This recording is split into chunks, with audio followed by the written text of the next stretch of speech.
저는 신약 성서 읽으면서 가장 가슴 떨리는 성서 구절이 뭐냐면 예수님은 그들과 먹고 마시고 놀았다.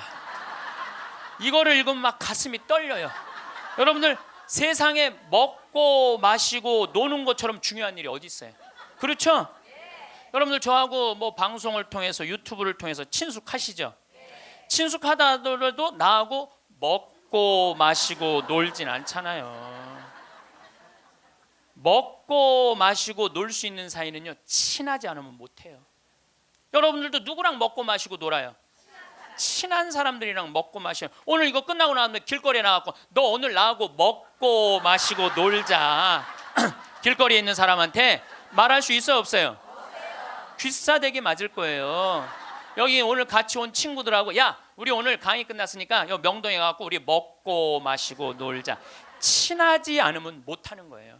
친하지 않으면은. 그리고 먹고 마시고 노는 사이는 그 사람의 속사정을 다 알아요. 그 사람이 뭘 힘들어하는지, 그 사람의 고민이 뭔지 먹고 마시고 놀지 않으면 모르는 거예요. 본당 신부도 마찬가지예요. 본당 신부할 때 5년 동안 사목을 했는데 교우들하고 한 번도 먹고 마시고 놀지 않았어. 그러면 여러분들은 본당 신부하고 추억이 있을까요, 없을까요? 없어요. 이게 웃을 일이 아니에요. 루카복음 7장 8절에 예수님은 먹보요 술꾼이라고 그래요. 먹보요 술꾼이라. 저도 본당 신부할 때 사목을 하는 기본이 뭐냐면 먹고 마시고 노는 거였어요. 우리말에 이런 말이 있습니다. 사람 위에 사람 없고 사람 밑에 사람 없다. 언제 우리가 이런 말 쓰죠? 내가 사람 취급 못 받을 때. 근데 대한민국에 보면은 돈 있고 권력 있는 사람들이 돈 없고 권력 없는 사람들을 무시하는 경향이 너무나 커요. 이번에 미국의 프란치스코 교황님께서 방문을 하셨어요. 교황님은 항상 전용기가 없으시기 때문에 그 나라 비행기를 타고 가세요. 우리나라는 대한항공을 타고 오셨죠. 이번에 미국에 갈 때는 아메리칸 에어라인을 타고 가셨어요. 근데 교황님이 딱 비행기를 타자마자 승무원들한테 이렇게 부탁을 하셨다고 그래요. 나는 미국으로 가는 내내 어떠한 특별한 대우도 원하지 않는다. 나를 여기 있는 모든 탑승한 모든 승객하고 똑같이 대해줘라. 거기에는 무슨 추기경도 탔을 거고 기자단도 탔을 거고 수행원도 탔을 거예요. 근데 교황님은 특별한 대우를 원하지 않으셨다고 그래요. 그리고 교황님은 내릴 때 정말로 여러분들한테 감사하다고 승무원들한테 감사의 인사도 잊지 않으셨다고 그래요.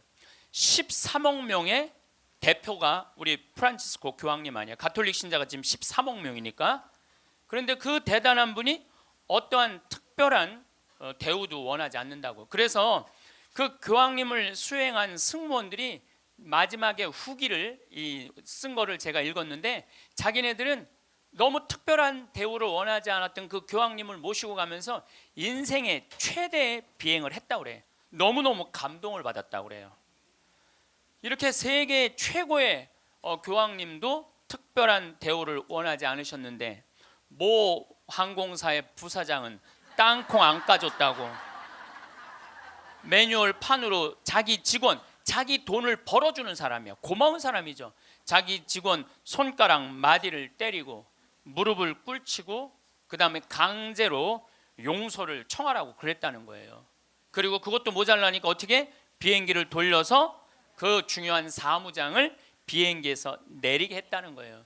이게 바로 사람 위에 사람 있고 사람 밑에 사람 있는 거죠. 대한민국은요, 돈 있으면요 갑질을 너무나 많이 해요. 여러분들 갑질 얘기 참 많이 들으셨죠? 백화점에서 근무하는 분들, 은행에서 근무하는 분들, 병원에서 근무하는 분들, 심지어 전화 마케팅 하는 분들, 이런 분들이 우리나라에 지금 몇 명이 일을 하느냐면 700만 명 정도가 일을 해요. 그 700만 명들은 매일매일 무시를 당하고 살고 있는 거예요. 그러니까 수많은 사람들이 매일매일 무시를 당하고 있는 거죠. 그런데 우리들이 이 인생을 살아가면서 사람을 무시하라고 그런 권한을 받은 적이 한 번도 없어요. 사람을 존중하라고 우리는 예수님한테 가르침을 받았죠. 작년에 서울의 한 부자 동네에서 70살 먹은 아줌마가 70살 먹으면 아줌마예요, 여러분들. 예. 웃을 일이 아니에요. 예. 이번에 유엔에서 나이 재정립이 나왔어요. 나이 재정립이 나왔는데 1살서부터 17살을 미성년이라고 그래요. 미성년. 예. 미성년 17살을 18살서부터 65살을 청년이라고 그래요. 청년. 이거는 제가 한 얘기가 아니고 유엔에서 한 얘기예요. 유엔에서 65살까지는 청년이라고 그래요. 나는 65살 미치다 한번 손 들어보세요. 이렇게 청년이 많아 지금. 여기에 청년이 엄청나게 많이 온 거예요. 우리 교회에 청년이 없다고 많은 교회 지도자들은 걱정을 합니다. 근데 저는 걱정할 일이 아니라고 생각해요. 여기 있는 이렇게 많은 청년들이 있는데 왜 걱정을 해? 그러니까 여러분들은 지금 성모에 활동해야 되는 분들이 아니라 청년에 활동해야 되는 분들이에요. 청년에. 만약에 내가 65이 돼서 애도 다 키웠고 결혼도 다 시켰고 나는 이제 늙었다. 65이 나는 늙었다. 이렇게 생각하는 분은 불행한 분이에요. 자, 나는 이제 할 일 다 했으니까 이제 뭐만 기다리고 있으면 돼? 죽을 날만 기다리고 있으면 되잖아요. 근데 죽을 날만 기다리고 있어야 되는데 지금 65살이 언제 죽느냐면 100살쯤 죽을 거예요. 그럼 몇 년 동안 죽을 날을 기다려야 되냐면 35년 동안 매일 죽을 날만 기다리고 있는 거야. 불행해요, 안 불행해요? 65, 난 이제 청년 이제 끝났네. 66세부터 79살까지를 뭐라고 그러냐면 중년이라고 그래요. 중년. 중년. 제가 한 얘기가 아니고 유엔이 한 얘기예요. 유엔이. 66세부터 79살. 자, 나는 66에서 79살이다. 한번 손 들어보세요. 이게 다 중년들이에요. 중년들. 아줌마들이 지금 79까지는. 그러니까 여기 지금 66세부터 79살까지 지금 노인대학 다니는 분들은 다 자퇴하세요. 다 자퇴하시고 어디에 다시 들어? 성모에 가입해야 돼. 성모에. 80살서부터 99살을 노년이라고 그래. 노년. 예. 그리고 100살서부터 노인이라고 그래. 노인. 100살서부터 노인이라고 그래요. 그러니까 지금 오늘은 여기 노인이 하나도 있어요, 없어요? 한 명도 없어요. 여기 노인 한 명도 없어요. 이제 100살쯤 되면은 그때 이렇게 말해도 돼요. 이제 나가 늙었으니까 이제 좀 집에서 쉬어야 되겠다. 이렇게 생각하시면 돼요. 어쨌든 70살 먹은 아줌마가, 부자 동네 아줌마가 1층에 있는 이 경비 아저씨를 베란다 창문을 열고 부른대요. 어이 경비. 그럼 경비가 와서 5층을 이렇게 올려다보면은 간식 먹으라고 떡을 던져준대. 5층에서 1층으로. 여러분들 개한테도 5층에서 1층에 던져주면 안 돼요. 저는 제가 키우는 개가 있는데 간식을 줄 때 어떻게 하느냐면 손바닥에 올려놓고 드시라고 이렇게 제가 개한테도 드시라고 내가 이렇게 줘요. 하물며 사람한테 5층에서 1층으로. 제가 그 후기를 좀 읽어보니까 그 경비 아저씨하고 친했대요. 친해서 장난으로 그랬다는 거예요. 여러분들, 본인은 장난일 수 있지만 1층에서 받아먹는 사람은 장난이 아니에요. 본인은 장난일 수 있지만 그것도 꼭 유통기한 지난 걸 줬다는 거. 유통기한 지난 거. 이게 사람 위에 사람 있고 사람 밑에 사람 있는 거죠. 오죽하면은 분신 자살을 했겠어요. 이분이 한 달 동안 피부 이식을 3번이나 했어요. 그러다가 결국 한 달 만에 죽었어요. 우리 사회는요, 돈 있으면 돈 없는 사람 무시하는 경향이 너무 커요. 며칠 전에도 뭐 수압으로 스키라고 무슨 액세서리, 거기에서 어떤 사람이 와갖고 점원들한테 이거 고쳐주지 않는다고 무릎 꿇히게 하고. 여러분들, 똑같은 사람끼리 무릎을 꿇히게 한다는 게 말이 돼요? 그 사람은 그 제품을 쓸 자격이 없는 사람이에요. 돈만 있다고 좋은 제품을 쓰는 게 아니라는 거예요. 돈도 있고 그 돈을 쓸만한 인격도 갖춰야 되는데 우리는 돈만 있고 뭐가 없어? 인격이 없는 거예요. 사람 무시하지 말라고 누가 가장 가르치셨어요? 예수님이에요. 예수님은 마태복음 25장에 이렇게 말씀하세요. 양떼, 염소떼 나눠놓고 양떼들한테 이렇게 말씀하세요. 너희는 하늘나라를 차지해라. 우리가 뭘 잘했다고 하늘나라를 차지합니까? 너희들은 내가 목말랐을 때, 굶주렸을 때, 헐벗었을 때, 병들었을 때, 감옥에 갇혔을 때, 나그네 되었을 때 따뜻하게 맞이해줬다. 주님, 우리가 언제 그랬습니까? 그러니까 예수님 이렇게 말씀하세요. 너희 형제 중에 가장 보잘것없는 사람 하나에게 해준 게 곧 내게 해준 것이다. 혹시 여러분들 노숙자의 집에 가갖고 노숙자들한테 식사를 한번 대접했어. 그러면은 그 노숙자한테도 대접했지만은 누구한테도 대접한 거야? 그렇죠. 노숙자 안에 있는 예수님한테도 대접한 거예요. 그러니까 그걸 다 대접받았던 예수님은 마지막 날에 그 대접받은 걸 다 갚은 거예요. 근데 여러분들이 병든 사람, 감옥에 갇힌 사람, 노숙자들한테 한 번도 대접해 준 적이 없어. 마지막 날 예수님한테 받을 거 있어요, 없어요? 없어요. 지금 어려운 이웃한테 잘 베풀어 준 사람은 나중에 가서 예수님한테 따질 수 있어. 내놓으라고, 내가 해준 거 해준 거 내놓으라고 따질 수 있어요. 예수님 마태복음 25장에 말씀하셨기 때문에. 근데 왼편에 있는 사람한테는 예수님이 이렇게 말씀하세요. 악마와 그의 졸도들을 가두려고 준비한 영원히 꺼지지 않는 불 속으로 들어가라. 우리가 뭘 잘못했다고 그럽니까? 그냥 예수님이 이렇게 말씀하세요. 너희들은 내가 목말랐을 때, 굶주렸을 때, 헐벗었을 때, 병들었을 때, 감옥에 갇혔을 때, 나그네 되었을 때 따뜻하게 맞이하지 않았다. 주님, 우리가 언제 그랬습니까? 그러니까 예수님이 이렇게 말씀하세요. 너희 중에 가장 보잘것없는 사람 하나에게 해주지 않은 것이 곧 내게 해주지 않은 것이다. 자, 여기 계신 여러분 모두 안에 지금 예수님 계세요, 안 계세요? 여러분들 무시당하면 돼요, 안 돼요? 안 돼요. 여러분들이 잘나서 무시당하면 안 되는 게 아니라 여러분들 안에 계시는 예수님 때문에 무시당하면 안 돼요. 자기 자존심을 지키는 거는 여러분들은 예수님이 거하는 성전이기 때문에 여러분들 자존심을 지켜야 돼요. 저는 이번에 아주 굉장히 슬펐다가 너무너무 멋있는 사장님을 하나 만났어요. 도시락 업체, 그것도 미국에서 와서 우리나라에서 사업을 하는 도시락 업체 사장님인데, 우리도 고객을 존중해야 되지만 고객도 우리를 존중해 주지 않으면 내쫓겠다 이거예요. 그 선언서를 제가 읽어드릴게요. 제목이 참 재미나요. 공정 서비스 권리 안내. 우리 직원이 고객에게 무례한 행동을 했다면 직원을 내보내겠습니다. 그러나 우리 직원에게 무례한 행동을 하시면 고객을 내보내겠습니다. 참 멋있죠? 우리 부관장 신부님이 로마 유학 갔다 오신 분이에요. 그런데 저녁에 맥주집에 이제 뭐 신학생 때 갔으니까 맥주 막 먹을 때잖아요. 맥주를 먹으니까 떨어지면 뭐라 그래? 웨이터, 웨이터 계속 불렀대요. 그랬더니 사장이 딱 오더니 나가라고 그러더래요.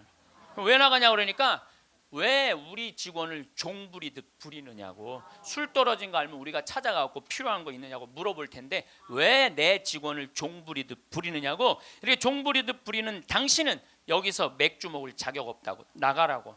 근데 이게요, 유럽도 그러고 미국도 그래요. 미국도 가면은요, 아줌마 아줌마 못 불러요. 올 때까지 기다려야 돼. 근데 우리는 내가 돈 주고 부린다고 식당에 가서 어떻게 해? 아줌마 왜 안 갔다 와? 안 갖고 와? 이게 종 부리듯 부리는 거예요. 이 뒷말이 더 멋있어요. 상품과 대가는 동등한 교환입니다. 우리 직원들은 훌륭한 고객들에게 마음 깊이 감사를 담아 서비스를 제공하겠지만 무례한 고객에게까지 그렇게 응대하도록 교육하지는 않겠습니다. 그러니까 무례한 고객한테 죄송합니다, 죄송합니다 그렇게 안 가르치겠다는 거예요. 당신은 물건 살 자격 없으니까 나가라고 가르치겠다는 거예요. 우리 직원들은 언제 어디서 무슨 일을 하든지 항상 존중을 받아야 할 훌륭한 젊은이들이며 누군가에게는 금쪽 같은 자식이기 때문입니다. 직원에게 인격적 모욕을 느낄 언어나 행동, 큰 소리로 떠들거나 아이들을 방치하여 다른 고객들을 불편하게 하는 행동을 하실 경우에는 저희가 정중하게 서비스를 거부할 수 있음을 알려드립니다. 사장이 이렇게 딱 써놓은 거예요. 앞에다가. 얼마나 멋있는지 몰라요. 그러니까 예수님도 어느 누구도 함부로 대하지 말라는 거. 어느 누구도. 또 마태복음 18장 10절에 이런 말씀을 하세요. 너희 중에 가장 작은이라도 업신 여기지 말아라. 왜냐하면 그의 수호천사가 하늘에서 매일 아버지의 얼굴을 뵙고 있다 그래요. 수호천사가. 여기 계신 분들 이렇게 말씀하시는 분들 계세요. 나는 지질이 복도 없는 년이라고. 나는 남편 복도 없고 자식 복도 없는 지질이 복도 없는 년이라고. 그 지질이 복도 없는 년도 수호천사가 한 분씩 다 있다는 얘기예요. 수호천사가 한 분씩 다 있는 거예요. 그러니까 여기 계신 여러분들 전부 지금 수호천사 있어요 없어요? 있어요. 여러분들 언제 수호천사가 여러분들 가장 곁에 있느냐면 여러분들이 성체 영화로 나올 때 수호천사가 항상 여러분들을 수호하고 나온다는 거예요. 여러분들 대단한 분들이에요. 수호천사 한 분씩 다 거느리고 있으니까. 그러니까 무시당하면 돼요 안 돼요? 무시당하면 안 돼요. 예수님은 이 세상에 오셨을 때도 가진 자 편에 서지 않고 가지지 못한 자 편에 서세요. 부처님 아버지는 직업이 뭐죠? 부처님 아버지는 왕이었어요. 공자님 아버지는 관리였어요. 마호메트 아버지는 큰 부자 상인이었어요. 물론 마호메트 엄마가 뱃속에 있을 때 돈 벌러 나갔다 죽어요. 그래갖고 마호메트는 유복자. 예수님 아버지는 직업이 뭐예요? 목수. 그 내가 신학교 다닐 때 신론 배울 때 예수님 아버지는 성부라고 예수님 아버지 직업은 하느님이었어요. 하느님. 예수님 양아버지 직업은 뭐예요? 목수예요. 2000년 전에 목수는 하루에 2끼 정도 먹었다고 그래요. 그러니까 가난한 집에 태어나신 거예요. 예수님은 굳이 당신이 선택해서 올 수 있었는데 굳이 가난한 집에 택해서 오신 이유는 뭐냐면 가난한 이들과 함께 하겠다는 거예요.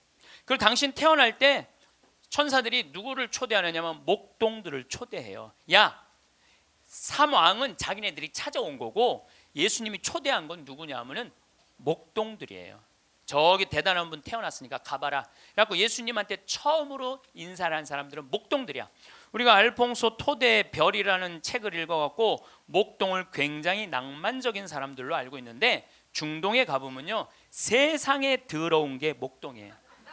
그래서 목동하고 상대하지 말라 그래. 도둑놈들이라고 상대하지 말라 그래. 왜냐하면 한번 풀 뜯으러 염소 풀 뜯으러 나가면은 한 달을 돌아다녀야 되거든요.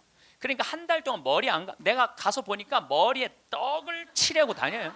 먹을 냄새가 얼마나 나는지 몰라. 또 밤낮에 기온차가 많으니까 옷을 몇 겹을 입고 한 달 동안 안 빨고 그것만 입고 다니는 거예요.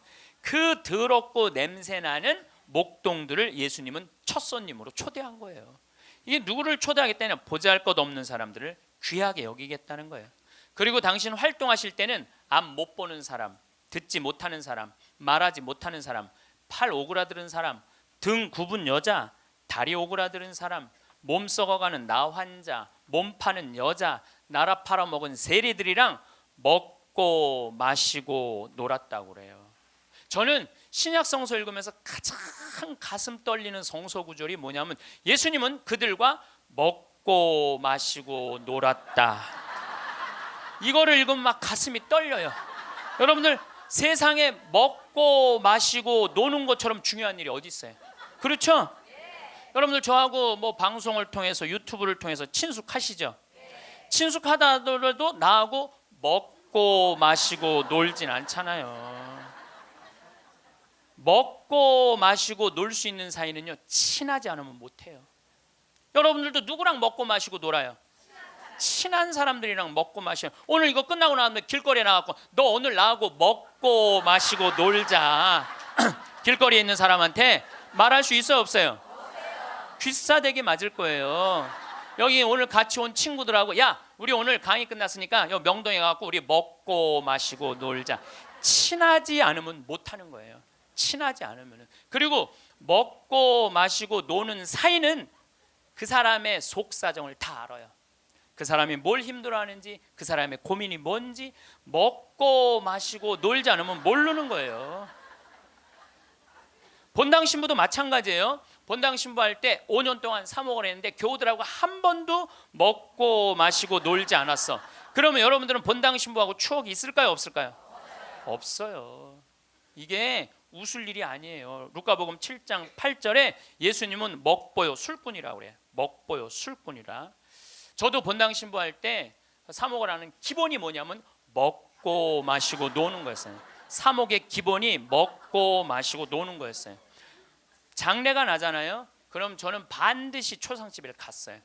초상집에 가갖고 장례 전날 가갖고 소주 한 병 내오라고 그래요. 그럼 상주 전부 다 오라고 그래요. 상주들하고 소주 한 잔씩 하면서 먹고 마시면서 어머니가 어떻게 살았는지, 아버지가 어떤 병으로 돌아갔는지 얘기를 다 들어요. 그리고 1시간을 그렇게 소주 한 병을 먹으면서 이야기를 하고 다음날 강론할 준비할 필요가 없어. 강론. 왜냐하면 강론 때 이 엄마가 어떻게 살았고 가족은 어떻게 하고 다 얘기할 수 있는 거예요. 먹고 마시고 놀고 왔기 때문에 공감이 되는 강론을 할 수 있는 거예요. 근데 만약에 초상이 났는데 내가 그 집에 한 번도 간 적이 없어. 그냥 장례만 딱 왔어. 그 강론은요, 그 고인들하고 남아있는 유족들하고 아무 공감대가 없는 강론을 할 수밖에 없어요. 예수님이 우리가 신약 성서를 읽을 때 너무너무 착착 쉽게 와닿죠. 왜 우리가 쉽게 알아들을 수 있는지 아세요? 예수님이 우리랑 먹고 마시고 놀았기 때문이에요. 이게 얼마나 가슴 설레는 성서구절인지 몰라요. 어떤 가르침보다 위대한 말이 뭐냐면 예수님은 그들과 먹고 마시고 놀았다예요. 저도 87년도에 시각장애자들하고 1년 동안 여기 상계동에서 먹고 마시고 놀아봐서 87년도에 내가 그분들하고 1년 동안 살면서 물어봤어요. 여러분들은 살면서 뭐가 가장 힘드냐고. 그랬더니 그분들이 하는 얘기가 가장 힘든 게 뭐냐면 내 몸으로 난 자식 얼굴을 모르는 거래요. 내 몸으로 난 자식 얼굴을 모르는 거예요. 여러분들은 애들 어때요? 애기 낳으면 이뻐요 안 이뻐요? 막 100일 200일 된 애들 보면 손가락 보면 어때요? 기가 막히죠? 그러니까 엄마들, 애기 엄마들 보면 막 애 손도 막 먹고 발도 막 먹잖아요. 막 먹어. 보니까 먹을 기세야. 먹을 수만 있으면 너무너무 좋으니까. 그리고 눈에 티만 들어가도 막 뭐 이거 비벼내고 그러는데 나한테 한다는 애가 신부님 이만한 애를 눈에 넣어도 안 아프대. 눈에 넣어도 안 아파. 이걸 넣는데 어떻게 안 아파. 눈알이 터지든지 뭘 하든지 해야 될 거 아니야. 눈에 넣어도 안 아파. 그렇게 좋다는 거야. 그렇게. 아기를 보는 기쁨은요, 그건 세상에 돈으로 살 수 없는 기쁨이에요. 우리 집에도 드디어 조카가 장가를 가서 딸을 낳았어요. 로사라는. 나는 이제 할아버지가 됐어요. 조카 손녀가 있어. 조카 손녀가. 근데 그 집에 가보면 참 볼만해요. 증조 할머니, 증조 할아버지, 할머니, 할아버지, 엄마, 아빠 여섯이서 둘러서 갖고 얘가 이제 막 돌 며칠 전에 지났거든요. 얘는 가만히 보니까 아무것도 안 해. 그런데도 여섯이서 둘러서 갖고 그냥 쳐다보고 있다가 눈만 뜨면 뭐라 그러냐면 눈 떴다. 눈 뜬 게 뭐 이렇게 대단한 일이라고. 6명이 둘러 앉아 갖고 눈 떴다고 난리를 치고 거기다가 얘가 빵긋 웃기만 하잖아요. 그러면 그때부터는 애가 재롱을 피는 게 아니에요. 증조 할머니, 증조 할아버지부터 재롱을 피기 시작해. 오르르 깍꿍. 이게 누가 재롱 피는 거야? 내가 보기엔 지들이 재롱 피면서 얘가 재롱 핀다는 거야. 시간 가는지 모른다는 거야. 내가 보기엔 자기네들이 재롱 피고 얘는 그냥 껌뻑껌뻑 쳐다만 보는데. 이 아기를, 그래서 애들은 1살 때 평생 할 효도를 다 한다는 거예요. 1살 때. 여러분들 그때의 그 기쁨 평생 애들은 2살 때부터 효도 안 해요. 왜 효도 안 하는 줄 아세요? 1살 때 이미 다 했어. 근데 뭘 2살 때부터 해. 혹시 지금 30살 된 자식들이 효도 안 한다고 섭섭한 그분들은 욕심이 너무 많은 거예요. 이미 그 기쁨을 다 누린 거예요. 근데 그분들은 자기 애들을 어떻게 알아보느냐 하면 손으로 만져서 눈이 이렇게 생겼고 코가 이렇게 생겼고 입이 이렇게, 그 상상할 수밖에 없어요. 상상할 수밖에 없어요. 또 한 번은 도봉산 성당에서 우리 시설 분들을 초대를 해갖고 식사 대접을 했어요. 정말 내가 가서 보니까 상다리가 부러지게 차려놨어.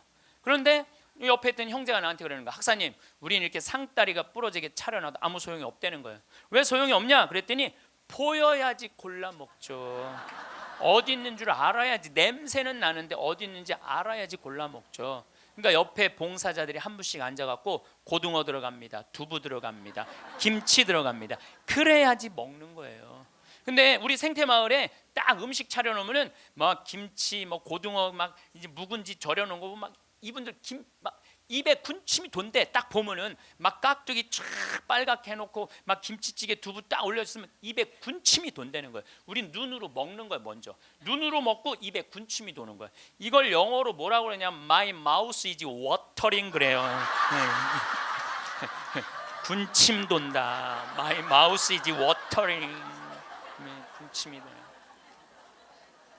근데 그분들은 눈으로 먹는 기쁨이 없는 거예요. 여러분들 뭐가 지지리 복도 없긴 뭐가 지지리 복도 없어. 이 눈으로 벌써 음식을 먹는데 이거 눈알 하나 갈아 끼는데 1억이라는데 2개 갈아 끼면 2억인데 2억을 끼고 지지리 복도 없는 년은 무슨 지지리 복도 없는 년이에요.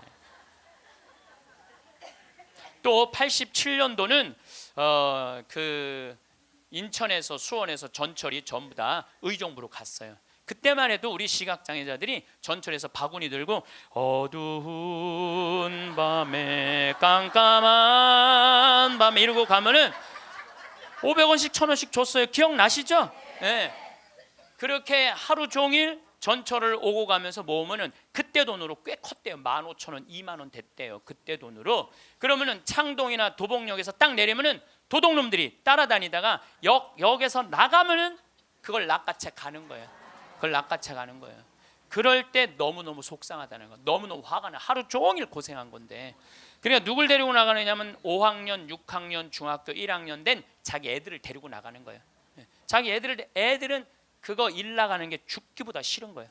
매일 그 우리 시설 마당에서 애들이 울어. 너 왜 울어? 그러면 자기 일 나가기 싫다는 거예요. 네가 무슨 일을 나가는데? 애들이 얘기해 주는 거예요. 낚아채 갖고 엄마 아빠가 나 데리고 나간다고. 그럼 엄마 아빠 손 잡고 지팡이 잡고 전철 안에 왔다 갔다 하는 거 걔네들이.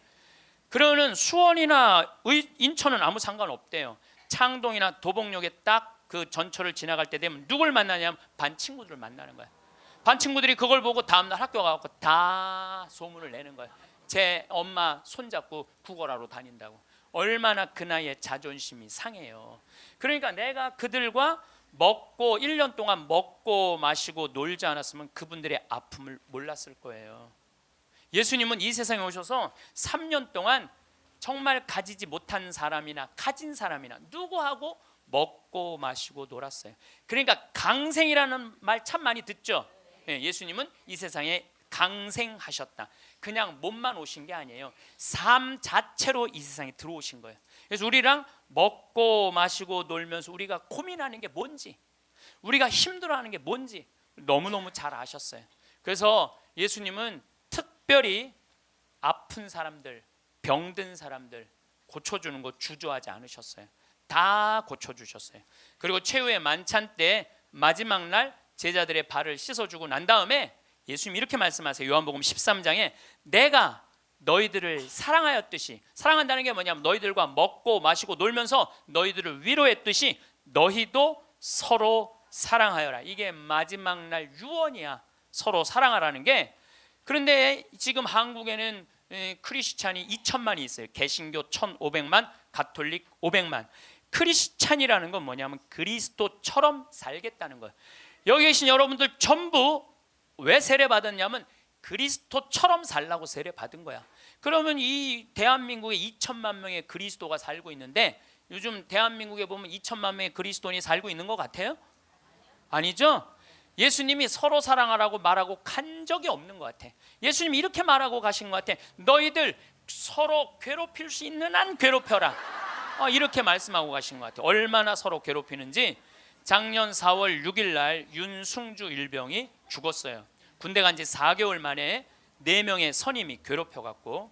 근데 어떻게 괴롭혔느냐면 치약 한 통을 다 짜서 강제로 먹였다는 거야. 치약 한 통을 다 짜서. 그리고 가래침을 뱉고 그걸 핥아 먹으라고 그러고. 이게 사람이 할 짓이에요? 사람이 할 짓이 아니에요. 죽기 이틀 전에는 냉동 음식을 입에다가 집어넣고 얼굴을 때리고 밥알이 튀어나오면 다시 삼키라고 그러고 핥아서. 결국은 기도가 막혀서 죽었다고 발표가 나왔어요. 그런데 윤승주 일병 사돈 쪽에 정형외과 의사가 있어요. 젊은 애가 기도가 막혀 죽을 리가 없다. 한번 시신을 다시 보자. 시신을 꺼내봤더니 온몸에 피멍이 다 들은 거야. 이틀 동안 마대자루로 때린 거예요. 그래갖고 맞아 죽은 거예요. 쉽게 말하면 맞아 죽은 거예요. 잠도 안 재우고. 근데 윤승주 일병은 군대 가기 전에 전액 장학생이었어요. 대학생이었는데 그리고 과 대표였고 이렇게 멀쩡한 아이가 군대 가고 죽은 거예요. 그래서 작년 내내 군대를 개혁한다고 난리를 치는데 저는 군대를 개혁해서 될 일이 아니에요. 여러분들 우리나라 애들은 군대 가기 전에 이미 다 망가져서 들어가요. 우리나라 중고등학교 애들 여러분들 남자애들 보면 눈빛 보면 어때요? 살벌하지 않아요? 이렇게 눈빛 딱 마주치면은 어떤 놈이야 걸리지 내가 오늘 가만히 안 놔둬 이런 기세예요. 우리나라 지금 중고등학교 남자애들은 극도의 스트레스 속에서 자라는 거예요. 왜? 경쟁 속에서 경쟁만 가르치고 협력, 이해, 양보, 사랑 이런 게 안 배워요. 경쟁, 출세, 1등만 배운 애들이야. 그러니까 눈에 도끼가 있는 거야 애들이. 그런 애들이 군대 가고 서로 괴롭히는 거예요. 이미 군대 가기 전에 망가진 거예요. 여러분들 이 텔레비전 보면 요즘 대한민국 뭔가 잘못 가고 있다는 생각 안 들어요? 뭔가 우리 지금 잘 가고 있어요? 잘 못 가고 있어요. 대한민국 건국이념은 뭐예요? 홍익인간 그건 4348년 전에 단군 할아버지가 한 얘기고 대한민국 건국이념은 뭐예요? 대한민국 건국이념은 뭐냐면 우리도 한번 잘 살아보세요. 돈이야 돈. 돈이라면요 무슨 짓이든 해요. 정말 지난 70년 동안 돈을 벌기 위해서 우리는 혈안이 돼 있었어요. 그리고 우리나라는 돈을 많이 벌었어요. 참 많이 벌은 나라예요. 전 세계 다녀보세요. 대한민국처럼 좋은 차 타고 여러분들처럼 이렇게 기가 막히게 멋있는 옷 입고 여러분들처럼 잘 먹는 나라 거의 없어요. 전 세계에서 10위 안에 들어요. 10위 안에 들어요. 참 잘 먹고 잘 살아요. 근데 무슨 영국의 옥스퍼드 대학 나오고 우리나라 기자가 이런 말을 했어요. 기적을 이룬 나라 기쁨을 잃은 나라. 기적은 이루었는데 너무너무 잘 살긴 하는데 기쁨이 없는 나라야. 전부 다 여기다 헬 조선이야. 지옥 조선이 지옥 조선. 우리나라를 지금 그렇게 표현하거든요. 그리고 애들이 흙수저 물고 태어났다고. 누구는 금수저 물고 태어났는데 누구는 흙수저 물고 태어났다고. 내가 보기엔 너무 잘 사는데 이런 표현들이 있는 거예요. 이거는요 돈보다 더 높은 가치가 있거든요. 이제 대한민국이 추구해야 되는 건 뭐냐면 돈보다 더 높은 가치를 추구해야 될 때예요. 이제는. 근데 아직도 돈이야. 아직도 돈. 아직도 경제 그래요. 정의, 인권, 자유, 생태계, 자연 이 높은 가치들이 있는데 우리는 아직도 경제예요. 작년 4월 16일 날 세월호가 왜 침몰했어요? 돈 때문에 침몰한 거예요. 6,000톤급 큰 배들은요 배 밑에 평형수를 심어야 이렇게 다 둬야 돼요. 근데 우리는 4분의 1밖에 평형수를 안 담고 4분의 3은 뭐 실은 거야? 돈 실은 거예요. 돈. 그러니까 304명이나 죽었죠. 단원고등학교 아이들 249명, 피어보지도 못한 그 꽃들이 249명이 죽었어요. 이게 대한민국 모두의 책임이에요. 세월호의 책임만이 아니라는 거예요. 어른 55명이 죽은 거예요. 돈 때문에. 핀란드라는 나라는 건국이념이 뭐냐면 나눔이야. 나눔. 이 나라는 러시아의 100년 지배를 받아요. 100년 지배를 받으면서 독립을 해요. 국민들이 모여갖고 우리 진짜 잃었던 나라를 찾았으니까 이 나라를 어떻게 건설해 나갈 것이냐? 국민들이 그래요. 콩알 한쪽이라도 나눠 먹자. 그래서 이 나라는요 가난했을 때부터 나누기 시작하고 지금까지도 잘 나눠요. 지금까지도. 지금 국민소득 6만 달러예요. 이 나라는 초등학교, 중고등학교 전액 무상교육이에요. 근데 더 놀라운 건 대학생들도 전부 공짜로 대학 다 다녀요. 그리고 기숙사도 다 공짜야. 시골에서 헬싱키로 공부하러 올라왔어. 그러면은 기숙사비 다 국가에서 다 대줘요. 근데 더 놀라운 건 대학생들이 돈이 없어갖고 아르바이트 할까봐 책 사볼 돈이 없어서 아르바이트 할까봐 아르바이트 하지 마라 공부해. 그러면서 책값 하라고 모든 대학생들한테 한 달에 43만 원씩 용돈을 줘요. 모든 학비도 안 되는데 용돈도 줘. 이 나라는 석박사까지 공짜예요. 프로그램 참여하면 석박사까지 다 공짜야. 그러려면 뭘 많이 내야 돼? 세금을 많이 내야 되잖아요. 이 나라는 한 700만 원 정도 월급 받는 사람들이 세금을 얼마를 내냐면 320만 원 정도 내요. 이 정도 내야지 대학생들한테 용돈까지 주죠. 자, 이제 대한민국도 애들이 등록금 못 내갖고 지옥이라고 그러잖아요. 그러니까 이제 어른들 애들 대학생들 등록금 공짜로 해주기 위해서 700만 원 버는 사람들 320만 원 돈 내십시오. 낼 것 같아, 안 낼 것 같아요? 여기다가 빨간 띠 두르고 결사반대. 박근혜 정부는 자폭해라 막 이러고 아마 할 거예요. 네. 누가 대한민국이 정이 많은 나라래? 저는요, 대한민국 정 많은 나라라는 거에 동의할 수 없어요. 왜냐하면 정이 많은 나라가 해외 입양 1위를 해요. 우리나라가 해외 입양 1위예요. 제가 지난 여름에 유타라는 곳에 강의를 다녀왔는데 거기 가보니까요, 몰몬 교도가 많은 데예요. 저녁에 식당에 갔는데 엄마 아빠는 백이냐? 근데 애들은 누가 봐도 우리나라 애들이에요. 그 한 식당에 세 쌍의 자녀들이, 그러니까 세 부부 쌍의 자녀들이 우리나라 애들이야. 나는 대한민국의 어른으로서 걔네들한테 너무너무 미안하더라고요. 전 세계에서 해외 입양 1위가 대한민국이에요. 2위가 어딘 줄 아세요? 필리핀이에요. 3위가 우간다, 4위가 인도, 5위가 우즈베키스탄이에요. 그 나라들에 비하면 우리나라는요, 2배, 3배 잘 사는 나라예요. 2배, 3배 잘 사는 나라에서 해외 입양 1위를 하고 있는데 정이 많은 나라예요? 정 많은 나라 아니에요. 또 제가 요즘 잠비아 도와준다고 한 3년 동안 한 10억 정도 잠비아 도와줬어요. 가서 뭐 이제 농장 도움 주고 한 20만 평 꾸며주고, 소도 돼지도 닭도 뭐 옥수수밭도 감자밭도 다 해놨어요. 근데 나한테 전화해갖고 이렇게 항의하는 분들 참 많아요. 대한민국에도 굶어 죽는 사람 많은데 뭐하러 아프리카까지 가서 도와주느냐고, 정신 있는 거냐 없는 거냐, 나한테 이렇게 전하는 분들 참 많아요. 여러분들, 우리나라가요 6.25 전쟁 끝나고 난 다음에요, 미국에서요 밀가루 받아서 먹고 살았어요. 밀가루. 그래서 우리 천주교하고 밀가루하고 인연이 많아요. 정부를 못 믿으니까 밀가루 어디다 줬어? 성당에 다 갖다 줬어요. 그래서 성당에서 나눠줬어요. 그래서 옛날에는 밀가루 받아 먹으려고 세례 받는다 그래서 밀가루 신자라는 말까지 나왔어요. 그렇게 우리가 그 배고픈 시기를 미국에서 원조 받아갖고 버텨냈어. 그럼 세계에서 9번째로 1조 달러가 넘는 나라가 9나라인데 우리나라가 9번째 1조 980억 달러예요. 그렇게 잘 사는 나라가 아프리카의 나라 도와주는 건 당연한 거예요. 받았으면 줘야지. 받고 우린 꿀떡하고 끝나고 있어요. 근데 그게 OECD 국가 중에 가난한 나라 안 도와주기로 우리나라가 1등이에요. 뭐가 정이 많은 나라예요? 말로만 정 많으면 다예요? 정이 많은 나라가 아니에요. 내가 지지난주에 동창 모임에 사회복지시설 운영하는 신부님을 만났어요. 기가 막힌 얘기를 들었어요. 어떤 얘기를 들었느냐면 서울의 한 시내 한복판에 지적 장애자들 작업장을 학교에, 중학교에 만들려는데 주민이 반대하는 거예요. 그랬대요. 우리 동네 쓰레기 처리장은 들어와도 지적 장애자 작업장은 못 들어온다.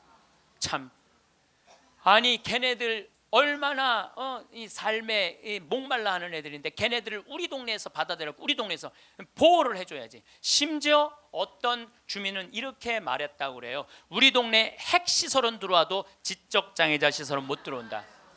이게 우리가요 철저하게 이기적인 거야. 님비라고 그래. 님비. 요즘 우리 평창에는 동계올림픽 때문에 도로가 뻥뻥 나요. 근데 우리 생태마을 바로 옆에 도로가 나요. 근데 거기를 터널을 뚫어요. 강의 중에 다이나믹 터질 때 막 건물이 울려요.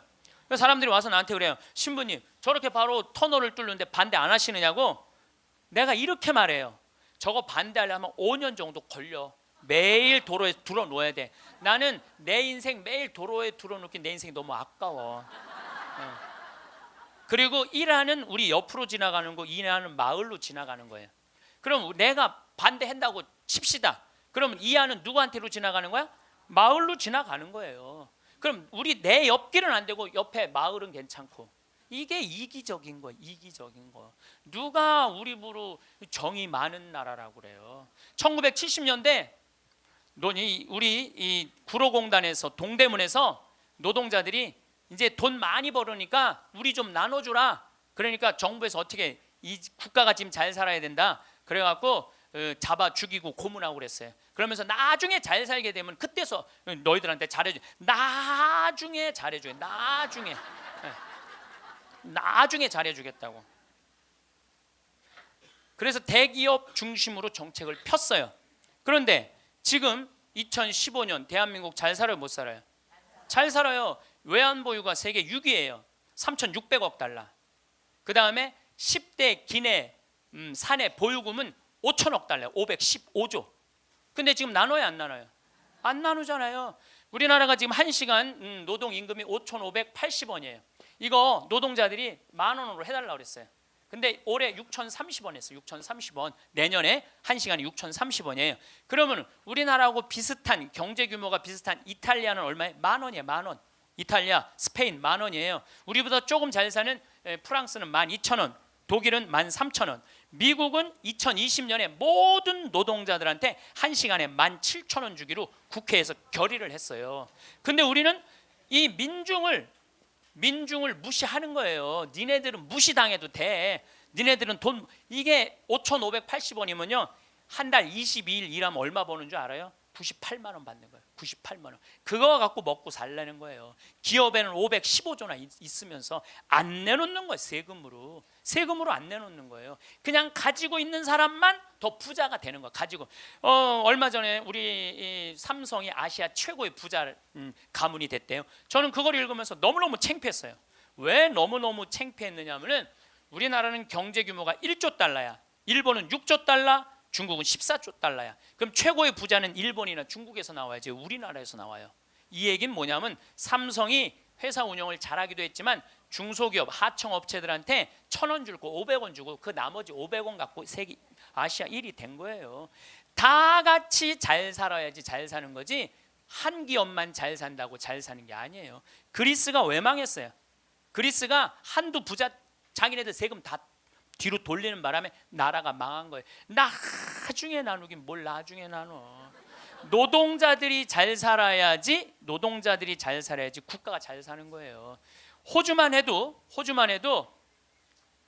광부들이 연봉이 얼마냐면 1억 2천이에요. 광부들이.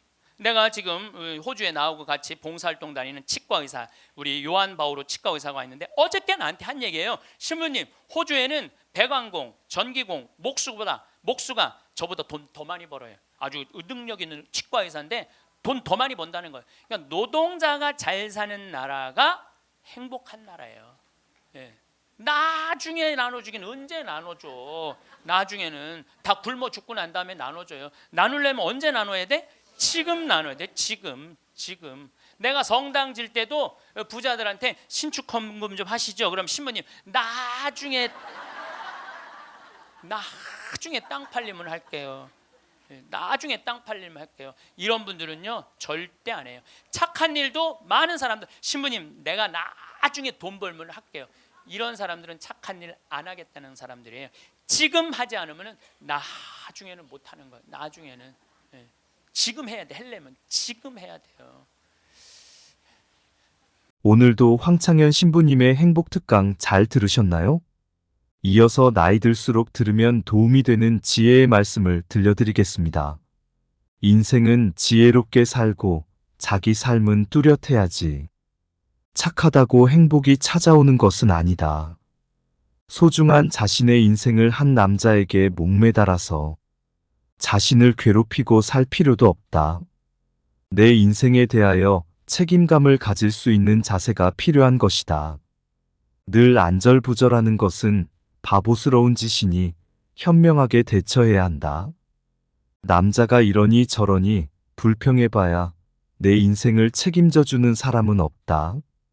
무조건 내가 해결해야 한다. 그러니 내가 당당하게 살면 어떤 상황도 헤쳐나갈 수 있는 것이다. 지나간 잘못을 후회하며 자책하는 것은 어리석은 것이다.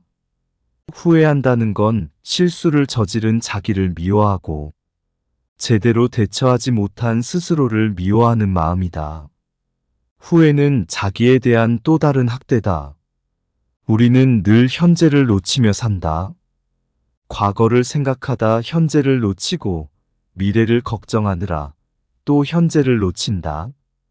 행복이란 어디서 뚝 떨어져 내게 오는 게 아니다. 지금 이 시간에 집중해서 최선을 다할 때 그 하루하루가 쌓여 행복한 미래가 되는 것이다. 절제라는 것은 억누른다는 뜻이 아니다. 욕구대로 이루어지지 않는 것도 삶의 진실로 받아들여야 한다는 뜻이다. 세상에 끌려다니지 마라. 세상에 끌려다니다 보면 괴로워진다. 무엇을 하느냐가 중요한 게 아니라 얼마나 자기가 만족하며 자기 힘으로 살아가느냐가 중요하다. 아무리 좋은 일이라도 상대가 원하지 않으면 그건 상대를 속박하고 괴롭게 하는 것이다. 열등감과 우월감은 뿌리가 같다. 우리는 보통 타인과 비교하면서 자신을 판단한다. 다른 사람보다 조건이 좋으면 우월감을 느끼고 다른 사람보다 조건이 나쁘면 열등감을 느낀다. 어떤 절대적인 기준이 있는 것이 아니라 누구와 비교하느냐 하는 데서 일어나는 내 마음의 문제이다. 행복으로 가는 길은 우리 마음이 바뀌지 않는 데 있는 게 아니라 마음이 바뀌는 줄 알고 그 변화에 구애받지 않는 데 있다. 좋아도 너무 들뜨지 않고 싫어도 너무 가라앉지 않아야 평온한 삶이 된다. 인간관계에서 갈등이 생길 때 문제 해결 방법은 서로 다름을 인정하고 이해를 하는 것이다. 이기심을 버려야 세상에 평화가 오는 것이 아니다. 내가 이기적이듯이 상대도 이기적일 수 있다는 것을 이해하면 갈등이 크게 줄어든다. 집착이 큰 것은 의지심 때문이다.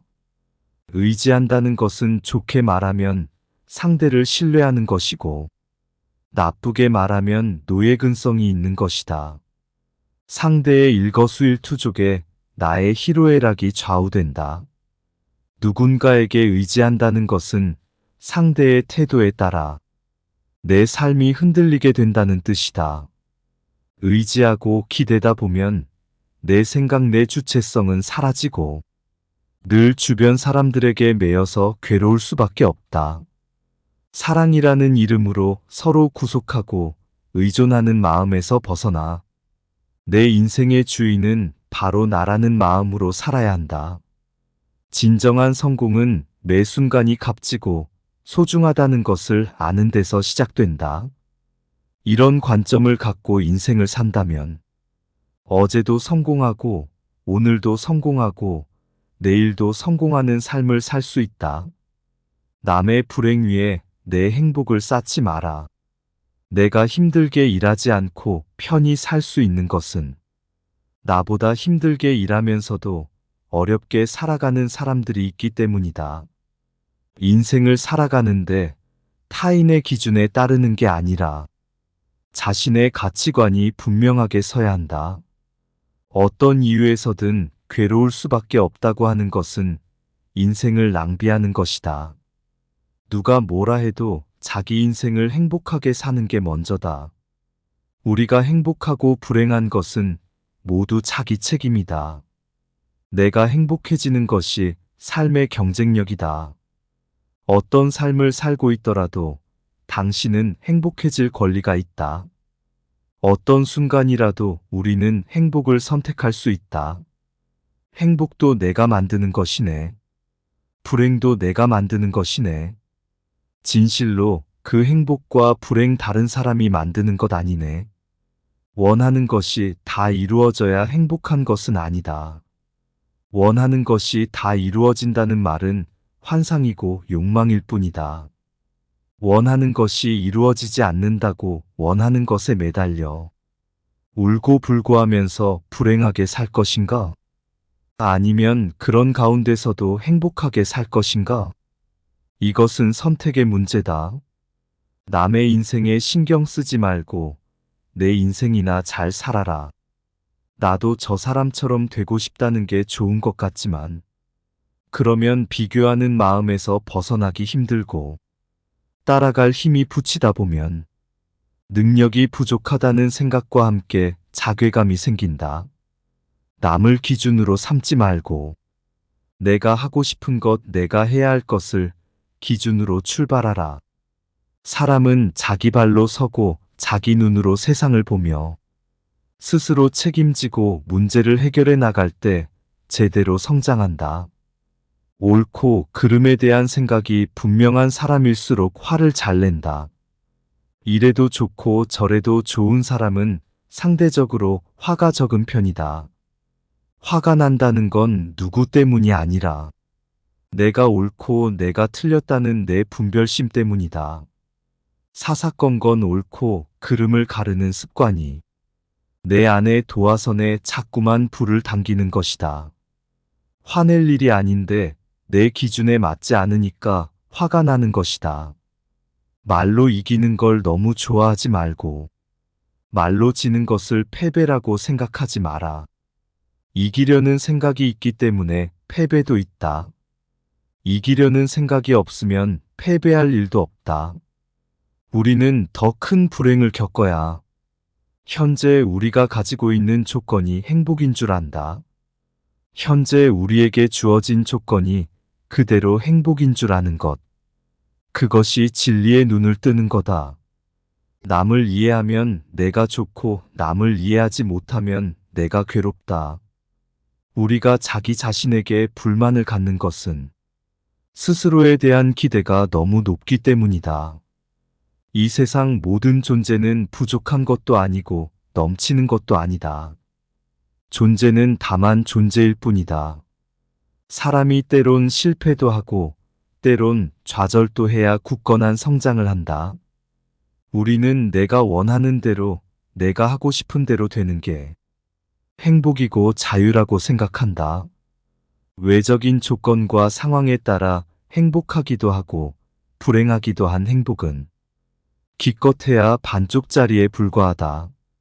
행복의 기준을 미리 정해놓고 그 길만 고집한다면 도리어 행복에서 멀어진다.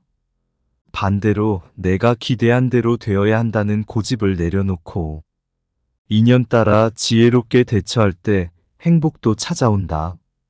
남이 나를 평가하는 것에 너무 전전긍긍하면 죽을 때까지 남의 노예 생활을 해야 한다. 기대가 낮으면 만족이 크고 기대가 크면 불만이 커진다. 기대를 낮출수록 만족도가 커진다. 그냥 생긴 대로 살아라. 알고 지은 죄는 크고 모르고 지은 죄는 작다고 하지만 피해는 모르고 저지를 때가 더 크다. 우리의 고통은 무지 때문에 생기는 것이다. 죄가 있다면 그것은 무지 때문에 생겨난다. 문제 해결은 어리석음을 깨치는 것이다. 내가 원하는 것을 다 이룰 수 없고 남이 원하는 것을 내가 다 해줄 수도 없다.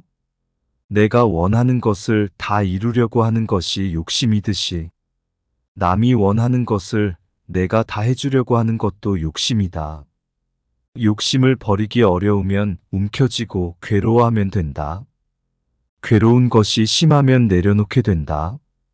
행복은 어려운 것이 아니다. 사물을 긍정적으로 보면 행복해진다. 자기 존재의 소중함을 알아라. 원하는 게 이루어졌다고 꼭 좋은 게 아니다.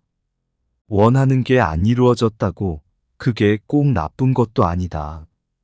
인생에서 선택의 첫 번째 기준은 내가 먼저 행복해야 한다. 내가 괴로우면서 남을 돕는다고 하면 잠깐 도울 수는 있지만 오래는 못 간다. 아무리 좋은 부부라 하더라도 내가 원하는 걸 상대가 다 해줄 수 없고 상대가 원하는 것을 내가 다 해줄 수 없다. 서로 약간의 자유를 주고 생활할 때 두 사람의 관계가 오래가고 좋아진다. 내가 해줄 수 없는 것을 다 해줄 수 있다고 착각하면 못 해준 것에 대해 자꾸 죄책감을 느낀다. 사람들은 자기가 원하는 대로 안 이루어진다고 괴로워한다. 다 이루어질 수 있다고 착각을 하기 때문에 원하는 것이 이루어지지 않는다고 괴로워하는 것이다. 원하는 것이 이루어지면 다행이고 안 이루어지면 그만두면 된다. 내가 덕을 보려면 그만큼 손실이 따르고 대가를 치러야 한다. 내가 원하는 대로 세상 일이 다 될 수는 없다. 아이가 어릴 때는 따뜻하게 보살펴주는 게 사랑이고 커서는 냉정하게 정을 끊는 게 사랑이다. 어릴 때 보살피지 않는 것은 내팽개치는 것으로 외면이고 커서 보살피는 것은 집착하는 것으로 과잉보호이다.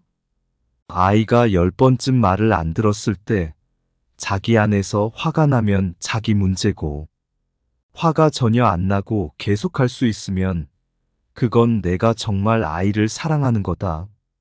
아이를 깨우치는 것은 100번을 해도 아이를 위해서 하는 거지만 그건 아이의 선택이다.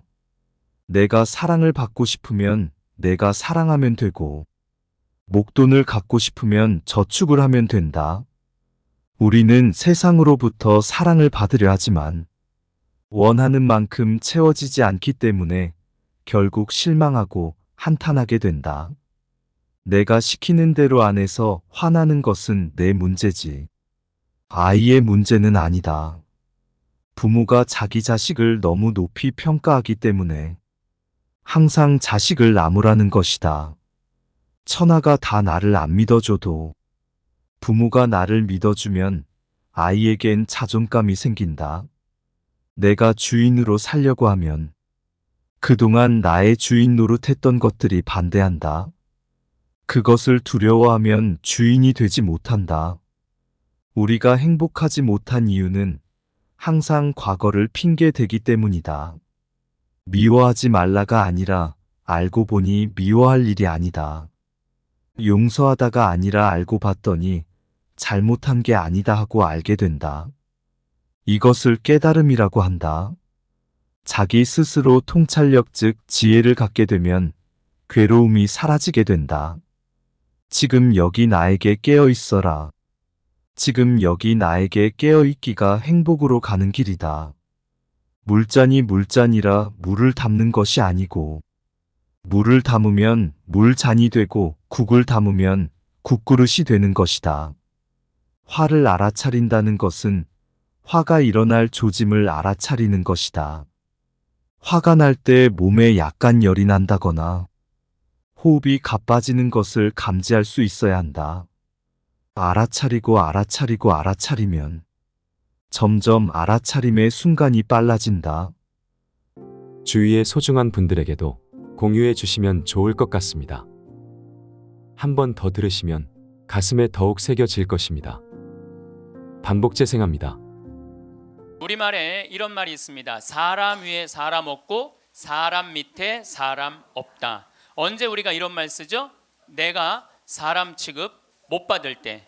근데 대한민국에 보면은 돈 있고 권력 있는 사람들이 돈 없고 권력 없는 사람들을 무시하는 경향이 너무나 커요. 이번에 미국의 프란치스코 교황님께서 방문을 하셨어요. 교황님은 항상 전용기가 없으시기 때문에 그 나라 비행기를 타고 가세요. 우리나라는 대한항공을 타고 오셨죠. 이번에 미국에 갈 때는 아메리칸 에어라인을 타고 가셨어요. 근데 교황님이 딱 비행기를 타자마자 승무원들한테 이렇게 부탁을 하셨다고 그래요. 나는 미국으로 가는 내내 어떠한 특별한 대우도 원하지 않는다. 나를 여기 있는 모든 탑승한 모든 승객하고 똑같이 대해줘라. 거기에는 무슨 추기경도 탔을 거고 기자단도 탔을 거고 수행원도 탔을 거예요. 근데 교황님은 특별한 대우를 원하지 않으셨다고 그래요. 그리고 교황님은 내릴 때 정말로 여러분들한테 감사하다고 승무원들한테 감사의 인사도 잊지 않으셨다고 그래요. 13억 명의 대표가 우리 프란치스코 교황님 아니야. 가톨릭 신자가 지금 13억 명이니까. 그런데 그 대단한 분이 어떠한 특별한 대우도 원하지 않는다고. 그래서 그 교황님을 수행한 승무원들이 마지막에 후기를 쓴 거를 제가 읽었는데 자기네들은 너무 특별한 대우를 원하지 않았던 그 교황님을 모시고 가면서 인생의 최대의 비행을 했다고 그래요. 너무너무 감동을 받았다고 그래요. 이렇게 세계 최고의 교황님도 특별한 대우를 원하지 않으셨는데 모 항공사의 부사장은 땅콩 안 까줬다고 매뉴얼 판으로 자기 직원, 자기 돈을 벌어주는 사람이야. 고마운 사람이죠. 자기 직원 손가락 마디를 때리고 무릎을 꿇치고 그 다음에 강제로 용서를 청하라고 그랬다는 거예요. 그리고 그것도 모자라니까 어떻게 비행기를 돌려서 그 중요한 사무장을 비행기에서 내리게 했다는 거예요. 이게 바로 사람 위에 사람 있고 사람 밑에 사람 있는 거죠. 대한민국은요, 돈 있으면요 갑질을 너무나 많이 해요. 여러분들 갑질 얘기 참 많이 들으셨죠? 백화점에서 근무하는 분들, 은행에서 근무하는 분들, 병원에서 근무하는 분들, 심지어 전화 마케팅 하는 분들, 이런 분들이 우리나라에 지금 몇 명이 일을 하느냐 하면 700만 명 정도가 일을 해요. 그 700만 명들은 매일매일 무시를 당하고 살고 있는 거예요. 그러니까 수많은 사람들이 매일매일 무시를 당하고 있는 거죠. 그런데 우리들이 이 인생을 살아가면서 사람을 무시하라고 그런 권한을 받은 적이 한 번도 없어요. 사람을 존중하라고 우리는 예수님한테 가르침을 받았죠.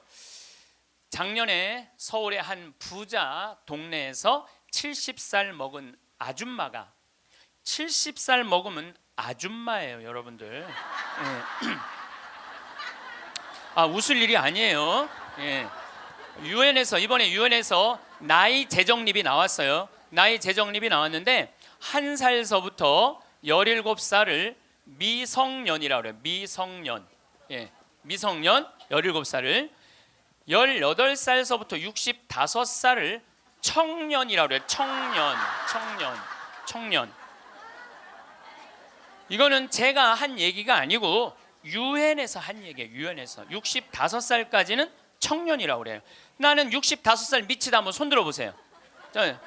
이렇게 청년이 많아 지금. 여기에 청년이 엄청나게 많이 온 거예요. 우리 교회에 청년이 없다고 많은 교회 지도자들은 걱정을 합니다. 근데 저는 걱정할 일이 아니라고 생각해요. 여기 있는 이렇게 많은 청년들이 있는데 왜 걱정을 해? 그러니까 여러분들은 지금 성모에 활동해야 되는 분들이 아니라 청년에 활동해야 되는 분들이에요. 청년에.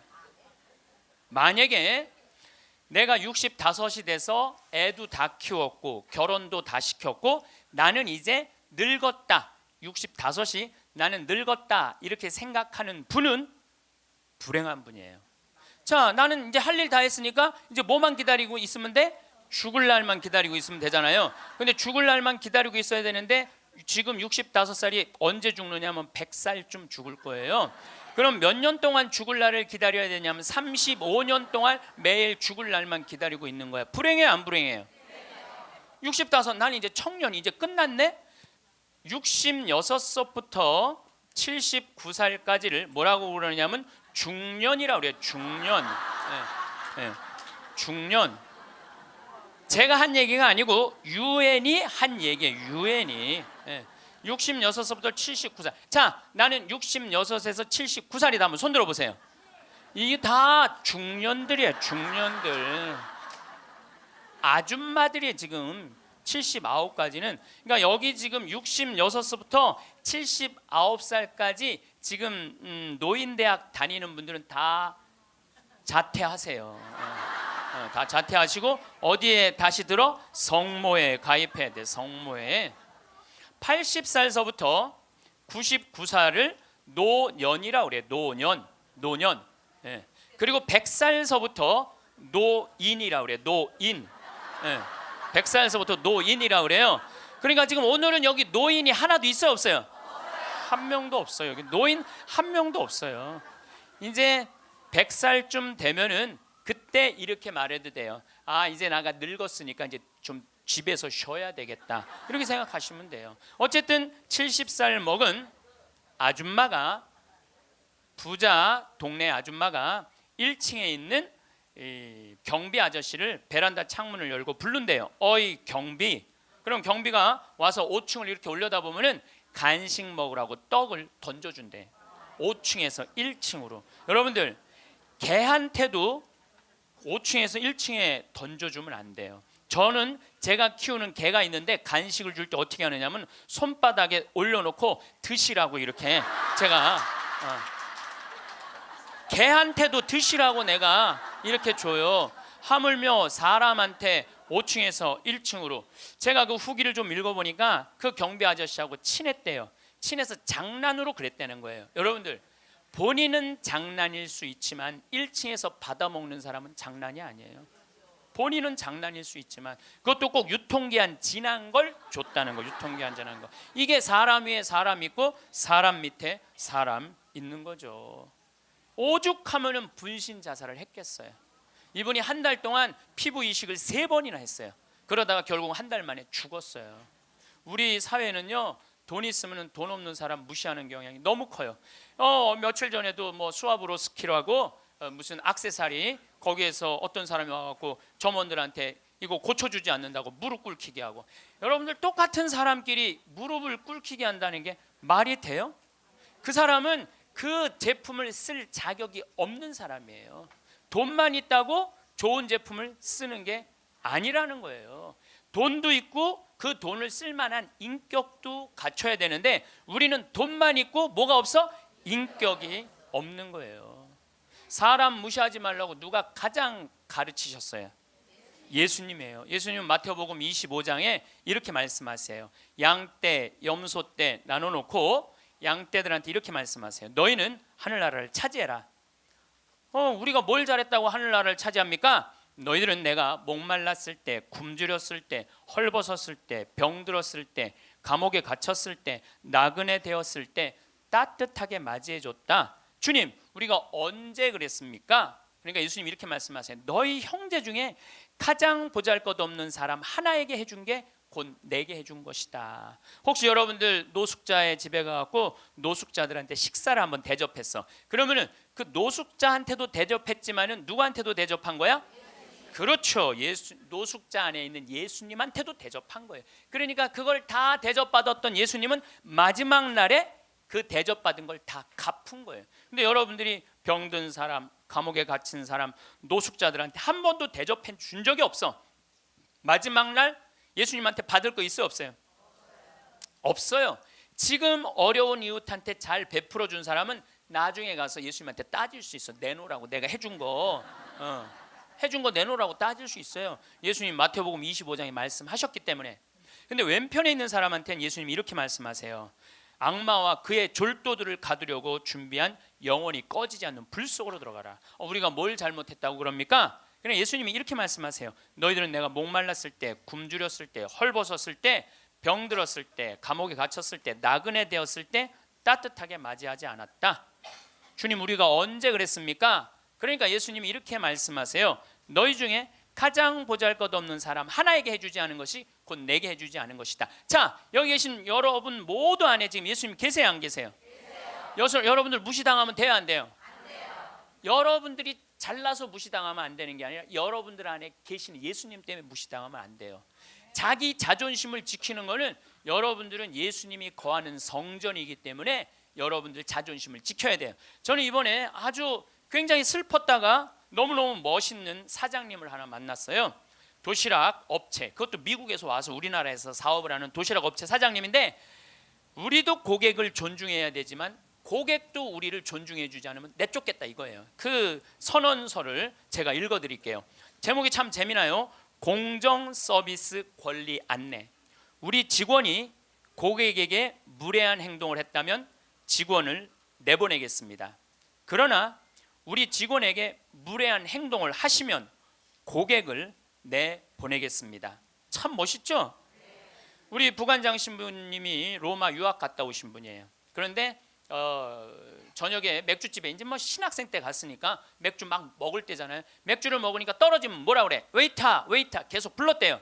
그랬더니 사장이 딱 오더니 나가라고 그러더래요.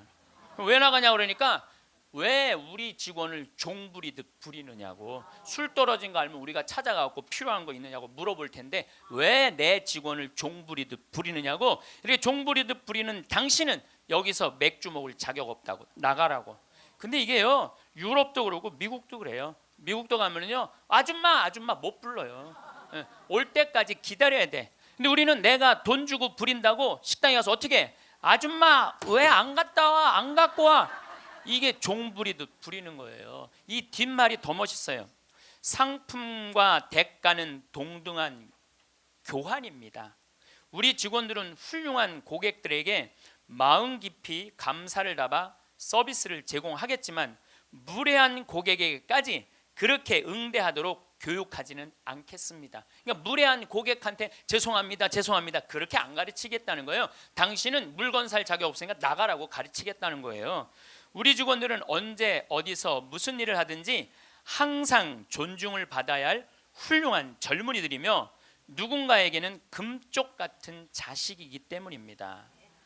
직원에게 인격적 모욕을 느낄 언어나 행동, 큰 소리로 떠들거나 아이들을 방치하여 다른 고객들을 불편하게 하는 행동을 하실 경우에는 저희가 정중하게 서비스를 거부할 수 있음을 알려드립니다. 이 사장이 이렇게 딱 써놓은 거예요. 앞에다가. 얼마나 멋있는지 몰라요. 그러니까 예수님도 어느 누구도 함부로 대하지 말라는 거. 어느 누구도.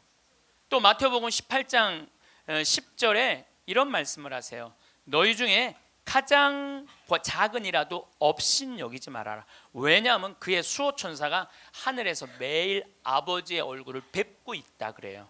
수호천사가.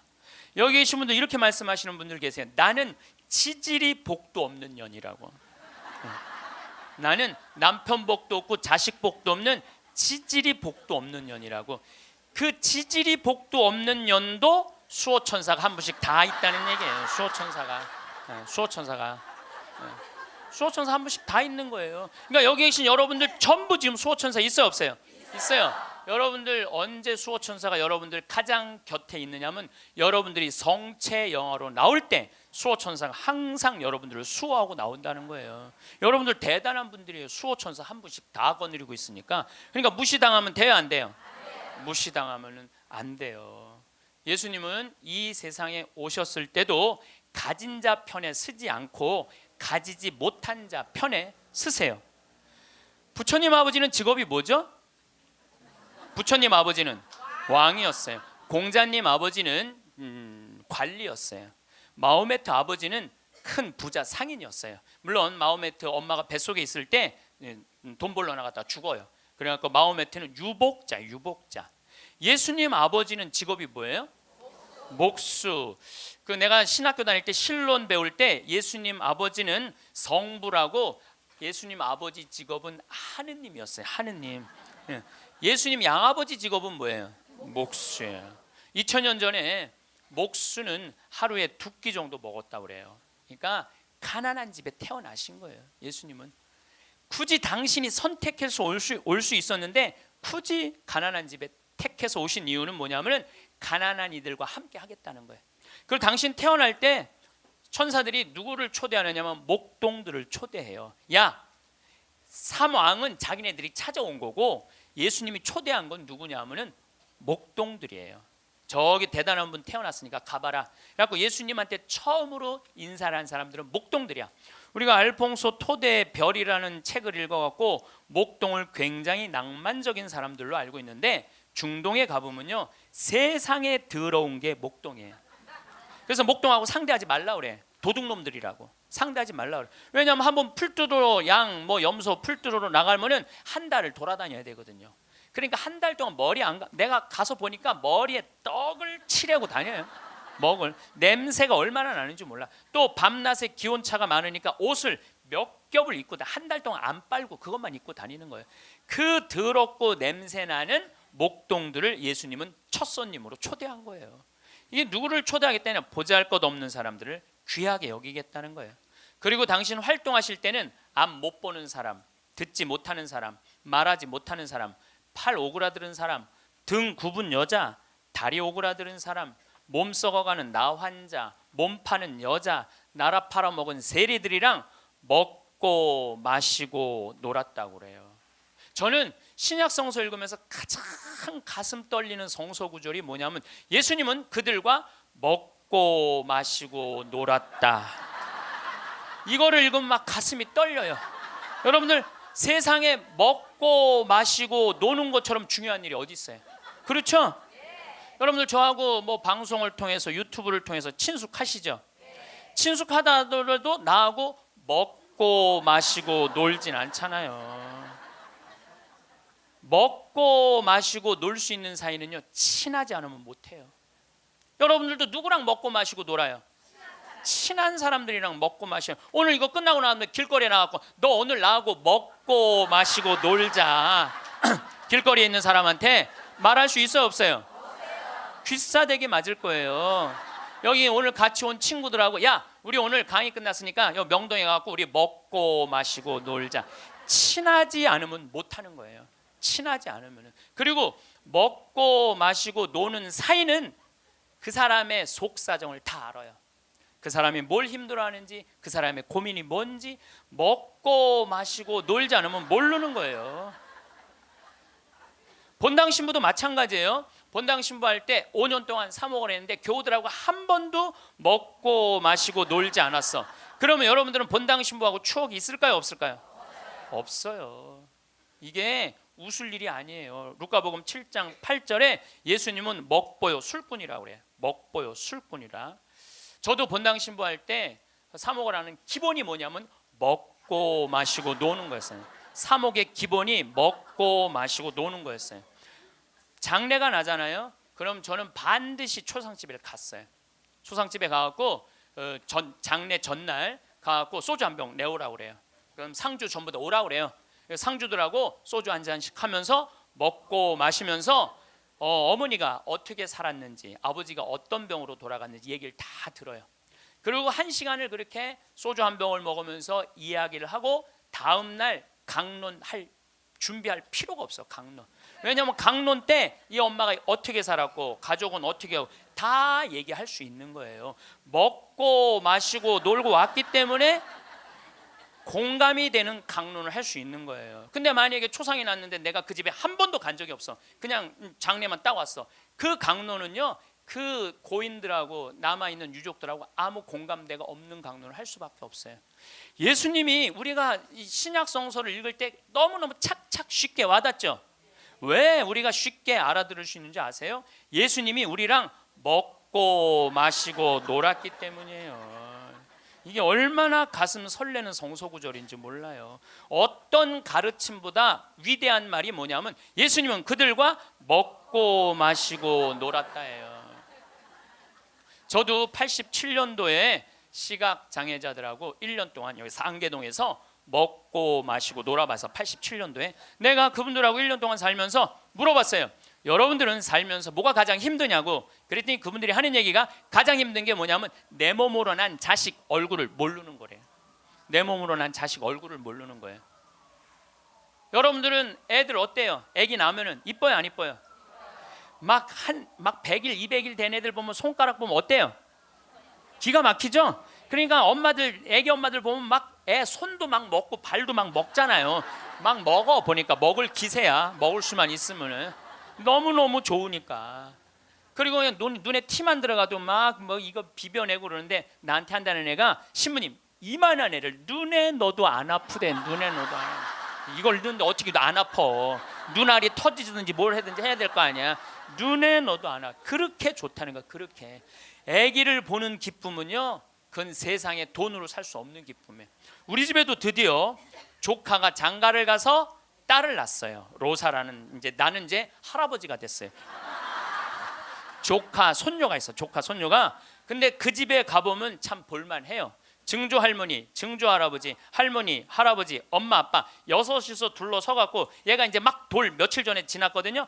얘는 가만히 보니까 아무것도 안 해. 그런데도 여섯이서 둘러서 갖고 그냥 쳐다보고 있다가 눈만 뜨면 뭐라 그러냐면 눈 떴다. 눈 뜬 게 뭐 이렇게 대단한 일이라고. 6명이 둘러 앉아갖고 눈 떴다고 난리를 치고 거기다가 얘가 빵긋 웃기만 하잖아요. 그러면 그때부터는 애가 재롱을 피는 게 아니에요. 증조 할머니, 증조 할아버지부터 재롱을 피기 시작해. 오르르 깍꿍. 이게 누가 재롱 피는 거야? 내가 보기엔 지들이 재롱 피면서 얘가 재롱 핀다는 거야. 시간 가는지 모른다는 거야. 내가 보기엔 자기네들이 재롱 피고 얘는 그냥 껌뻑껌뻑 쳐다만 보는데. 이 아기를, 그래서 애들은 1살 때 평생 할 효도를 다 한다는 거예요. 1살 때. 여러분들 그때 그 기쁨 평생 애들은 2살 때부터 효도 안 해요. 왜 효도 안 하는 줄 아세요? 1살 때 이미 다 했어. 근데 뭘 2살 때부터 해. 혹시 지금 30살 뭐 된 자식들이 효도 안 한다고 섭섭한 그분들은 욕심이 너무 많은 거예요. 이미 그 기쁨을 다 누린 거예요. 근데 그분들은 자기 애들을 어떻게 알아보느냐면 손으로 만져서 눈이 이렇게 생겼고 코가 이렇게 생겼고 입이 이렇게, 그 상상할 수밖에 없어요. 네, 상상할 수밖에 없어요. 또 한 번은 도봉산 성당에서 우리 시설 분들을 초대를 해갖고 식사 대접을 했어요. 정말 내가 가서 보니까 상다리가 부러지게 차려놨어. 그런데 옆에 있던 형제가 나한테 그러는 거야. 학사님, 우리는 이렇게 상다리가 부러지게 차려놔도 아무 소용이 없다는 거예요. 왜 소용이 없냐? 그랬더니 보여야지 골라 먹죠. 어디 있는 줄 알아야지. 냄새는 나는데 어디 있는지 알아야지 골라 먹죠. 그러니까 옆에 봉사자들이 한 분씩 앉아갖고 고등어 들어갑니다, 두부 들어갑니다, 김치 들어갑니다. 그래야지 먹는 거예요. 근데 우리 생태마을에 딱 음식 차려놓으면은 막 김치, 뭐 고등어 막 이제 묵은지 절여놓은 거 막 이분들 막 입에 군침이 돈대. 딱 보면은 막 깍두기 쫙 빨갛게 해놓고 막 김치찌개 두부 딱 올려주면 입에 군침이 돈다는 거예요. 우린 눈으로 먹는 거예요. 먼저 눈으로 먹고 입에 군침이 도는 거예요. 이걸 영어로 뭐라고 그러냐면 My mouth is watering 그래요. 군침 돈다. My mouth is watering. 군침이 돼요. 근데 그분들은 눈으로 먹는 기쁨이 없는 거예요. 여러분들 뭐가 지지리 복도 없긴 뭐가 지지리 복도 없어. 이 눈으로 벌써 음식을 먹는데 이거 눈알 하나 갈아 끼는데 1억이라는데 2개 갈아 끼면 2억인데 2억을 끼고 지지리 복도 없는 년은 무슨 지지리 복도 없는 년이에요. 또 87년도는 그 인천에서 수원에서 전철이 전부 다 의정부로 갔어요. 그때만 해도 우리 시각장애자들이 전철에서 바구니 들고 어두운 밤에 깜깜한 밤에 이러고 가면은 500원씩 1000원씩 줬어요. 기억나시죠? 네. 그렇게 하루 종일 전철을 오고 가면서 모으면은 그때 돈으로 꽤 컸대요. 15,000원, 2만원 됐대요. 그때 돈으로. 그러면은 창동이나 도봉역에서 딱 내리면은 도둑놈들이 따라다니다가 역에서 나가면은 그걸 낚아채 가는 거예요. 그걸 낚아채 가는 거예요. 그럴 때 너무너무 속상하다는 거. 너무너무 화가 나. 하루 종일 고생한 건데. 그러니까 누굴 데리고 나가느냐면 5학년, 6학년, 중학교 1학년 된 자기 애들을 데리고 나가는 거예요. 자기 애들은 그거 일 나가는 게 죽기보다 싫은 거예요.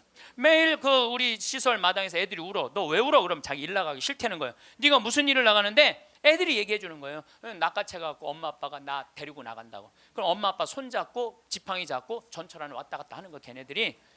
그러는 수원이나 인천은 아무 상관없대요. 창동이나 도봉역에 딱 그 전철을 지나갈 때 되면 누굴 만나냐면 반 친구들을 만나는 거야.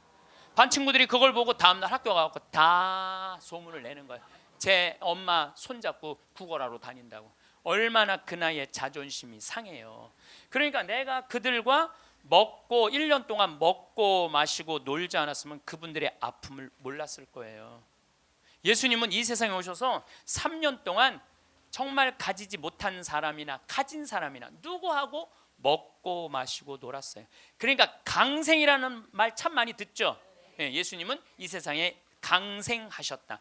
그냥 몸만 오신 게 아니에요. 삶 자체로 이 세상에 들어오신 거예요. 그래서 우리랑 먹고 마시고 놀면서 우리가 고민하는 게 뭔지, 우리가 힘들어하는 게 뭔지 너무너무 잘 아셨어요. 그래서 예수님은 특별히 아픈 사람들, 병든 사람들 고쳐주는 거 주저하지 않으셨어요. 다 고쳐주셨어요.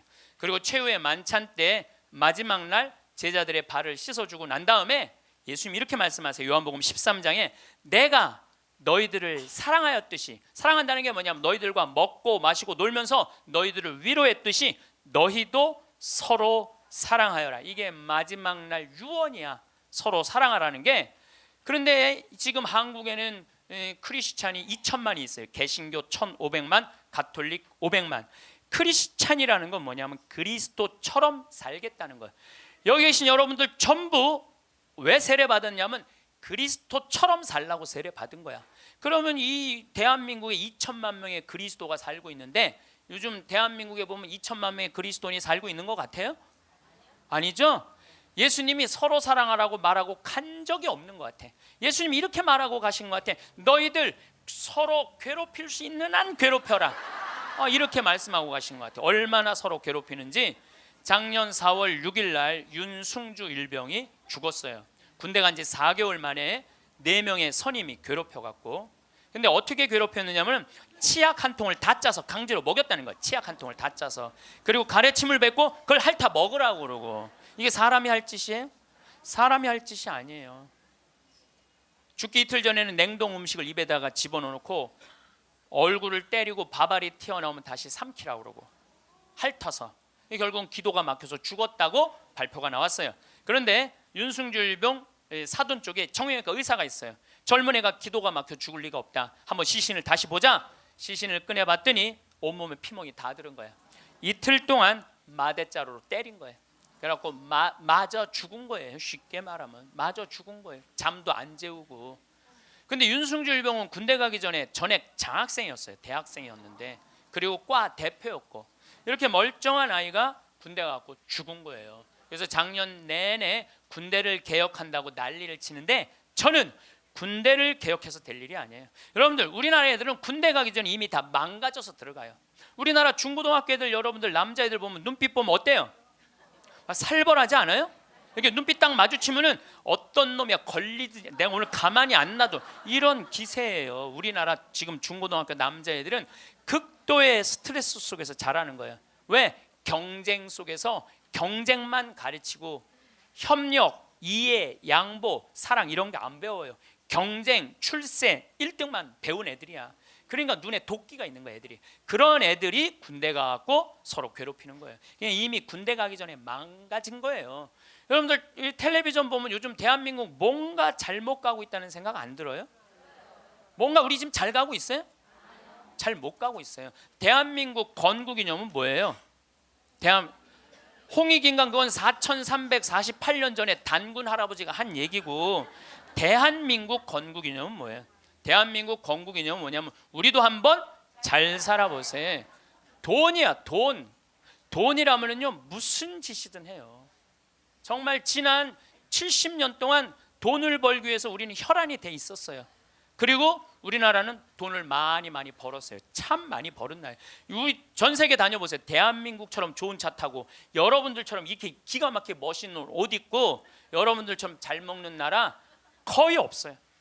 전 세계에서 10위 안에 들어요. 10위 안에 들어요. 참 잘 먹고 잘 살아요. 근데 무슨 영국의 옥스퍼드 대학 나오고 우리나라 기자가 이런 말을 했어요. 기적을 이룬 나라, 기쁨을 잃은 나라. 기적은 이루었는데 너무너무 잘 살긴 하는데 기쁨이 없는 나라야. 전부 다 여기다 헬 조선이야. 지옥 조선. 우리나라를 지금 그렇게 표현하거든요. 그리고 애들이 흙수저 물고 태어났다고.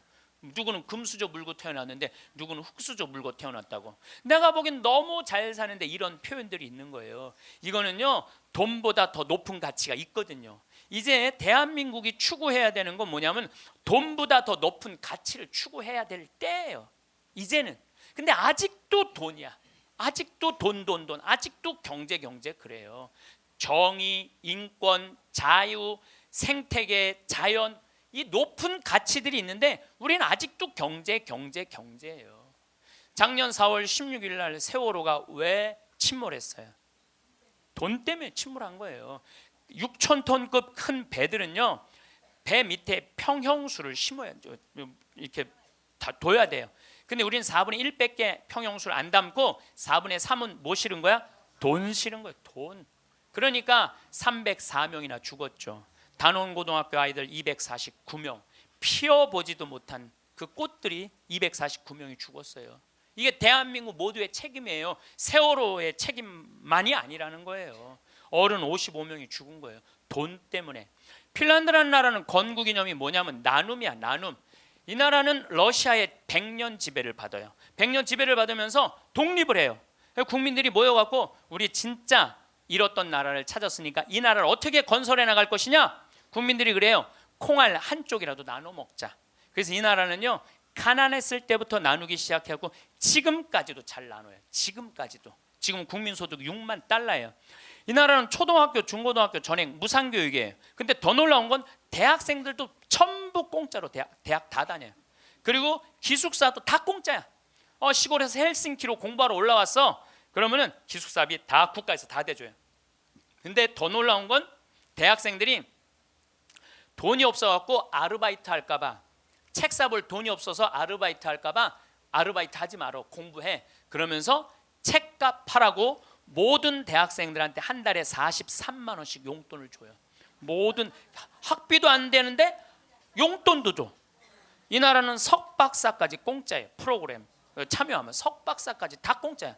그러려면 뭘 많이 내야 돼? 세금을 많이 내야 되잖아요. 이 나라는 한 700만 원 정도 월급 받는 사람들이 세금을 얼마를 내냐면 320만 원 정도 내요. 이 정도 내야지 대학생들한테 용돈까지 주죠. 자, 이제 대한민국도 애들이 등록금 못 내갖고 지옥이라고 그러잖아요. 그러니까 이제 어른들 애들 대학생들 등록금 공짜로 해주기 위해서 700만 원 버는 사람들 320만 원 돈 내십시오. 낼 것 같아 안 낼 것 같아요? 여기다가 빨간 띠 두르고 결사 반대. 박근혜 정부는 자폭해라 막 이러고 아마 할 거예요. 네. 누가 대한민국이 정이 많은 나라래? 저는요 대한민국 정 많은 나라라는 거에 동의할 수 없어요. 왜냐하면 정이 많은 나라가 해외 입양 1위를 해요. 우리나라가 해외 입양 1위예요. 제가 지난 여름에 유타라는 곳에 강의를 다녀왔는데 거기 가보니까요 몰몬 교도가 많은 데예요. 저녁에 식당에 갔는데 엄마 아빠는 백이냐? 근데 애들은 누가 봐도 우리나라 애들이에요. 그 한 식당에 세 쌍의 자녀들이, 그러니까 세 부부 쌍의 자녀들이 우리나라 애들이야. 나는 대한민국의 어른으로서 걔네들한테 너무너무 미안하더라고요. 전 세계에서 해외 입양 1위가 대한민국이에요. 2위가 어딘 줄 아세요? 필리핀이에요. 3위가 우간다, 4위가 인도, 5위가 우즈베키스탄이에요. 그리고 그 나라들에 비하면 우리나라는요 2배, 3배 잘 사는 나라예요. 2배, 3배 잘 사는 나라에서 해외 입양 1위를 하고 있는데 정이 많은 나라예요? 정 많은 나라 아니에요. 또 제가 요즘 잠비아 도와준다고 한 3년 동안 한 10억 정도 잠비아 도와줬어요. 가서 뭐 이제 농장 도움 주고 한 20만 평 꾸며주고 소도 돼지도 닭도 뭐 옥수수밭도 감자밭도 다 해놨어요. 근데 나한테 전화해갖고 이렇게 항의하는 분들 참 많아요.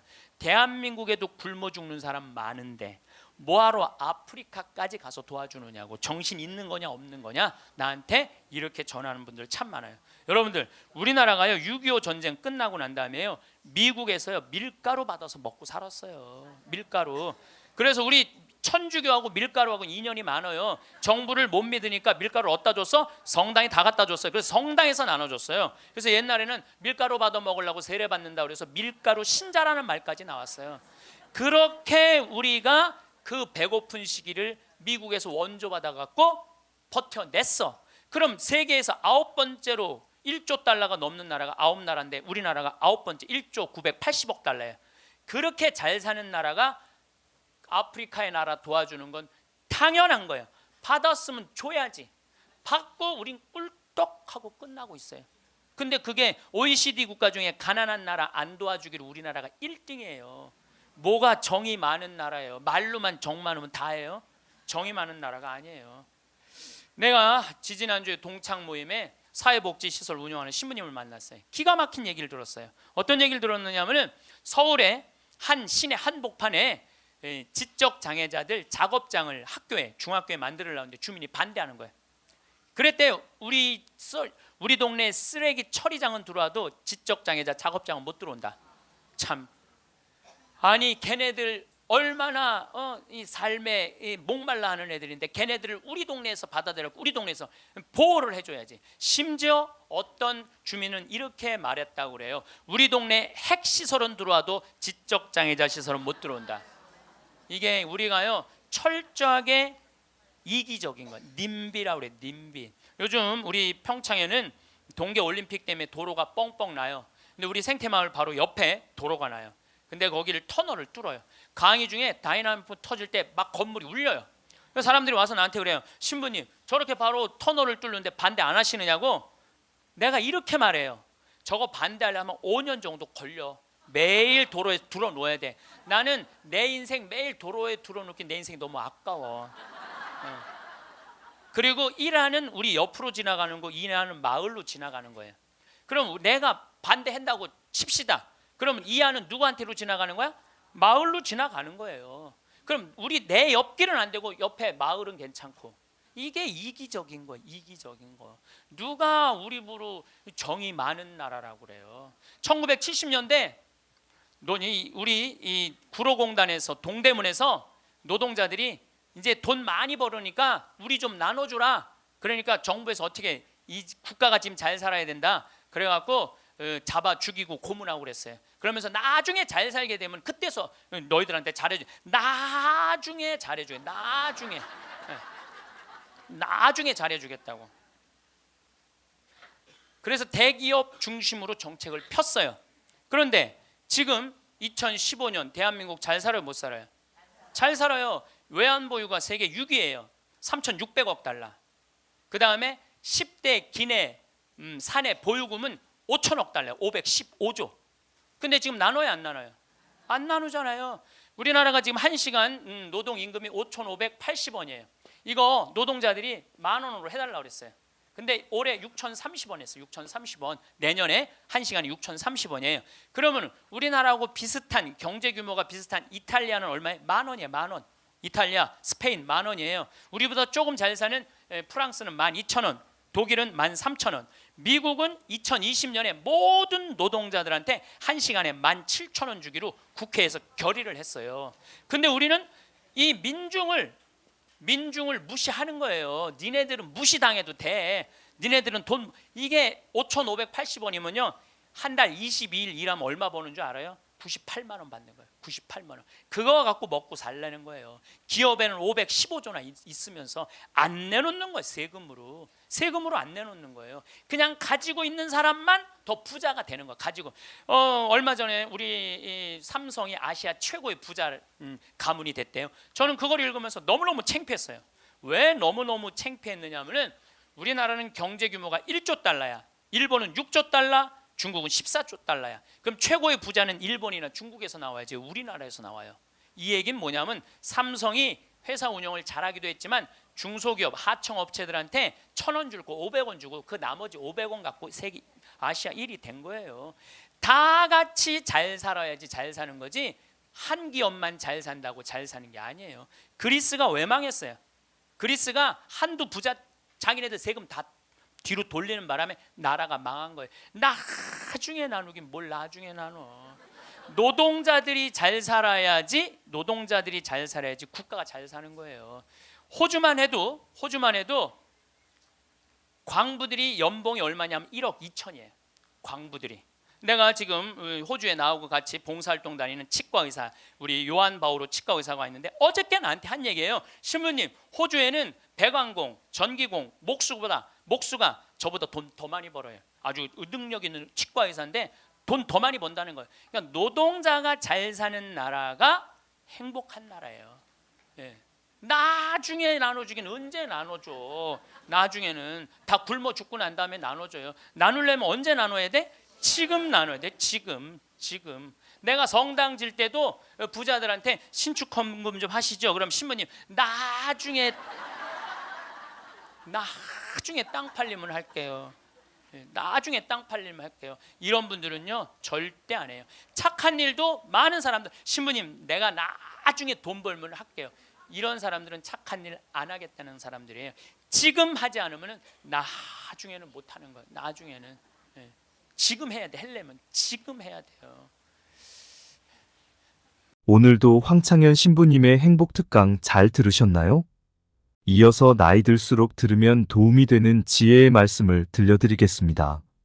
인생은 지혜롭게 살고 자기 삶은 뚜렷해야지. 착하다고 행복이 찾아오는 것은 아니다. 소중한 자신의 인생을 한 남자에게 목매달아서 자신을 괴롭히고 살 필요도 없다. 내 인생에 대하여 책임감을 가질 수 있는 자세가 필요한 것이다. 늘 안절부절하는 것은 바보스러운 짓이니 현명하게 대처해야 한다. 남자가 이러니 저러니 불평해봐야 내 인생을 책임져주는 사람은 없다. 무조건 내가 해결해야 한다. 그러니 내가 당당하게 살면 어떤 상황도 헤쳐나갈 수 있는 것이다. 지나간 잘못을 후회하며 자책하는 것은 어리석은 것이다. 후회한다는 건 실수를 저지른 자기를 미워하고 제대로 대처하지 못한 스스로를 미워하는 마음이다. 후회는 자기에 대한 또 다른 학대다. 우리는 늘 현재를 놓치며 산다. 과거를 생각하다 현재를 놓치고 미래를 걱정하느라 또 현재를 놓친다. 행복이란 어디서 뚝 떨어져 내게 오는 게 아니다.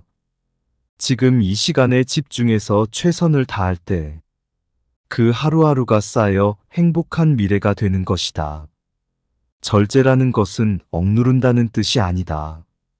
욕구대로 이루어지지 않는 것도 삶의 진실로 받아들여야 한다는 뜻이다. 세상에 끌려다니지 마라. 세상에 끌려다니다 보면 괴로워진다. 무엇을 하느냐가 중요한 게 아니라 얼마나 자기가 만족하며 자기 힘으로 살아가느냐가 중요하다. 아무리 좋은 일이라도 상대가 원하지 않으면 그건 상대를 속박하고 괴롭게 하는 것이다. 열등감과 우월감은 뿌리가 같다. 우리는 보통 타인과 비교하면서 자신을 판단한다.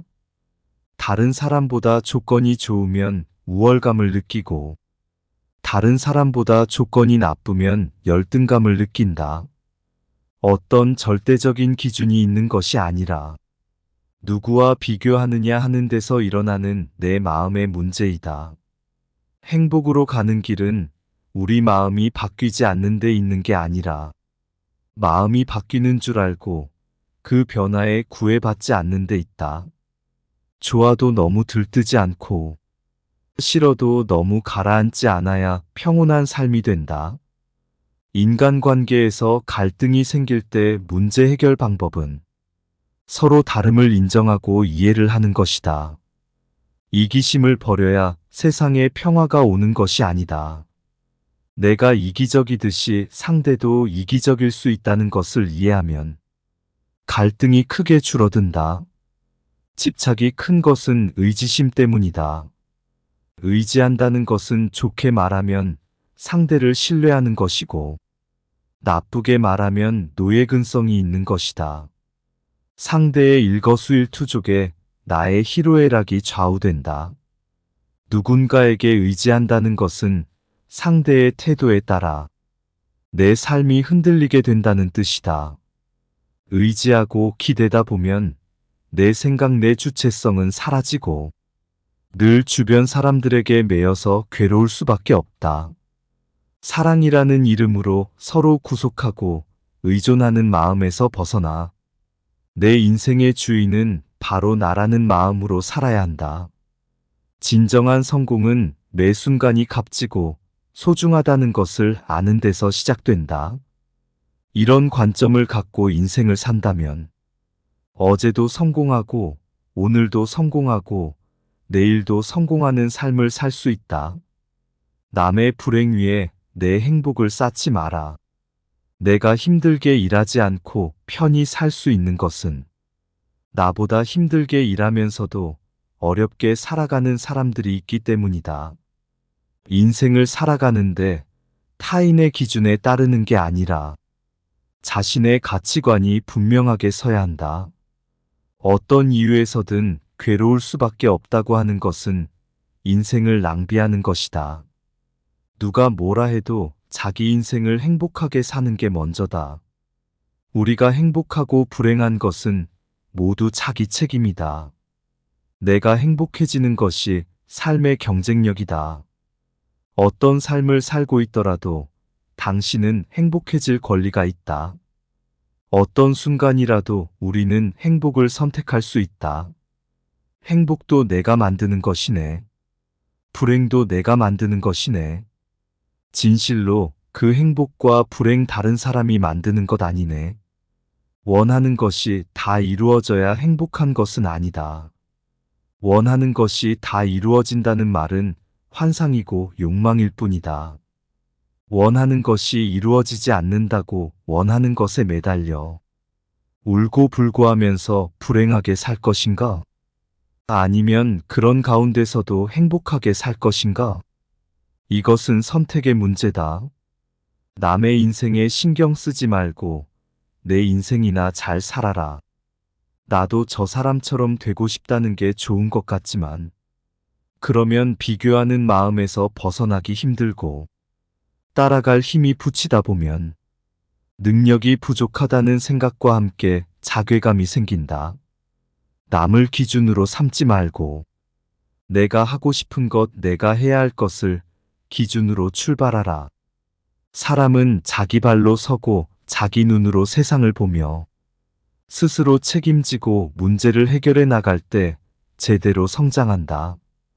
옳고 그름에 대한 생각이 분명한 사람일수록 화를 잘 낸다. 이래도 좋고 저래도 좋은 사람은 상대적으로 화가 적은 편이다. 화가 난다는 건 누구 때문이 아니라 내가 옳고 내가 틀렸다는 내 분별심 때문이다. 사사건건 옳고 그름을 가르는 습관이 내 안의 도화선에 자꾸만 불을 당기는 것이다. 화낼 일이 아닌데 내 기준에 맞지 않으니까 화가 나는 것이다. 말로 이기는 걸 너무 좋아하지 말고 말로 지는 것을 패배라고 생각하지 마라. 이기려는 생각이 있기 때문에 패배도 있다. 이기려는 생각이 없으면 패배할 일도 없다. 우리는 더 큰 불행을 겪어야 현재 우리가 가지고 있는 조건이 행복인 줄 안다. 현재 우리에게 주어진 조건이 그대로 행복인 줄 아는 것. 그것이 진리의 눈을 뜨는 거다. 남을 이해하면 내가 좋고 남을 이해하지 못하면 내가 괴롭다. 우리가 자기 자신에게 불만을 갖는 것은 스스로에 대한 기대가 너무 높기 때문이다. 이 세상 모든 존재는 부족한 것도 아니고 넘치는 것도 아니다. 존재는 다만 존재일 뿐이다. 사람이 때론 실패도 하고 때론 좌절도 해야 굳건한 성장을 한다. 우리는 내가 원하는 대로, 내가 하고 싶은 대로 되는 게 행복이고 자유라고 생각한다. 외적인 조건과 상황에 따라 행복하기도 하고 불행하기도 한 행복은 기껏해야 반쪽짜리에 불과하다. 행복의 기준을 미리 정해놓고 그 길만 고집한다면 도리어 행복에서 멀어진다. 반대로 내가 기대한 대로 되어야 한다는 고집을 내려놓고 인연 따라 지혜롭게 대처할 때 행복도 찾아온다. 남이 나를 평가하는 것에 너무 전전긍긍하면 죽을 때까지 남의 노예 생활을 해야 한다. 기대가 낮으면 만족이 크고 기대가 크면 불만이 커진다. 기대를 낮출수록 만족도가 커진다. 그냥 생긴 대로 살아라. 알고 지은 죄는 크고 모르고 지은 죄는 작다고 하지만 피해는 모르고 저지를 때가 더 크다. 우리의 고통은 무지 때문에 생기는 것이다. 죄가 있다면 그것은 무지 때문에 생겨난다. 문제 해결은 어리석음을 깨치는 것이다.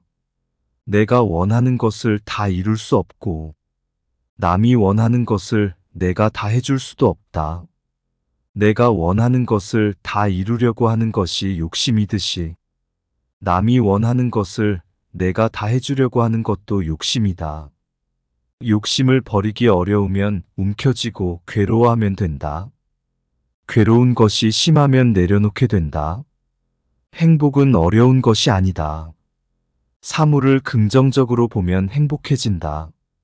자기 존재의 소중함을 알아라. 원하는 게 이루어졌다고 꼭 좋은 게 아니다. 원하는 게 안 이루어졌다고 그게 꼭 나쁜 것도 아니다. 인생에서 선택의 첫 번째 기준은 내가 먼저 행복해야 한다. 내가 괴로우면서 남을 돕는다고 하면 잠깐 도울 수는 있지만 오래는 못 간다. 아무리 좋은 부부라 하더라도 내가 원하는 걸 상대가 다 해줄 수 없고 상대가 원하는 것을 내가 다 해줄 수 없다. 서로 약간의 자유를 주고 생활할 때 두 사람의 관계가 오래가고 좋아진다. 내가 해줄 수 없는 것을 다 해줄 수 있다고 착각하면 못 해준 것에 대해 자꾸 죄책감을 느낀다. 사람들은 자기가 원하는 대로 안 이루어진다고 괴로워한다. 다 이루어질 수 있다고 착각을 하기 때문에 원하는 것이 이루어지지 않는다고 괴로워하는 것이다. 원하는 것이 이루어지면 다행이고 안 이루어지면 그만두면 된다. 내가 덕을 보려면 그만큼 손실이 따르고 대가를 치러야 한다. 내가 원하는 대로 세상 일이 다 될 수는 없다. 아이가 어릴 때는 따뜻하게 보살펴주는 게 사랑이고, 커서는 냉정하게 정을 끊는 게 사랑이다. 어릴 때 보살피지 않는 것은 내팽개치는 것으로 외면이고, 커서 보살피는 것은 집착하는 것으로 과잉보호이다. 아이가 10번쯤 말을 안 들었을 때 자기 안에서 화가 나면 자기 문제고, 화가 전혀 안 나고 계속할 수 있으면 그건 내가 정말 아이를 사랑하는 거다. 아이를 깨우치는 것은 100번을 해도 아이를 위해서 하는 거지만 그건 아이의 선택이다. 내가 사랑을 받고 싶으면 내가 사랑하면 되고, 목돈을 갖고 싶으면 저축을 하면 된다. 우리는 세상으로부터 사랑을 받으려 하지만 원하는 만큼 채워지지 않기 때문에 결국 실망하고 한탄하게 된다. 내가 시키는 대로 안 해서 화나는 것은 내 문제지. 아이의 문제는 아니다. 부모가 자기 자식을 너무 높이 평가하기 때문에 항상 자식을 나무라는 것이다. 천하가 다 나를 안 믿어줘도 부모가 나를 믿어주면 아이에겐 자존감이 생긴다. 내가 주인으로 살려고 하면 그동안 나의 주인 노릇했던 것들이 반대한다. 그것을 두려워하면 주인이 되지 못한다.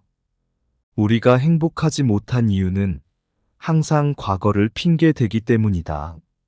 미워하지 말라가 아니라 알고 보니 미워할 일이 아니다. 용서하다가 아니라 알고 봤더니 잘못한 게 아니다 하고 알게 된다. 이것을 깨달음이라고 한다. 자기 스스로 통찰력 즉 지혜를 갖게 되면 괴로움이 사라지게 된다. 지금 여기 나에게 깨어 있어라. 지금 여기 나에게 깨어 있기가 행복으로 가는 길이다. 물잔이 물잔이라 물을 담는 것이 아니고, 물을 담으면 물잔이 되고 국을 담으면 국그릇이 되는 것이다.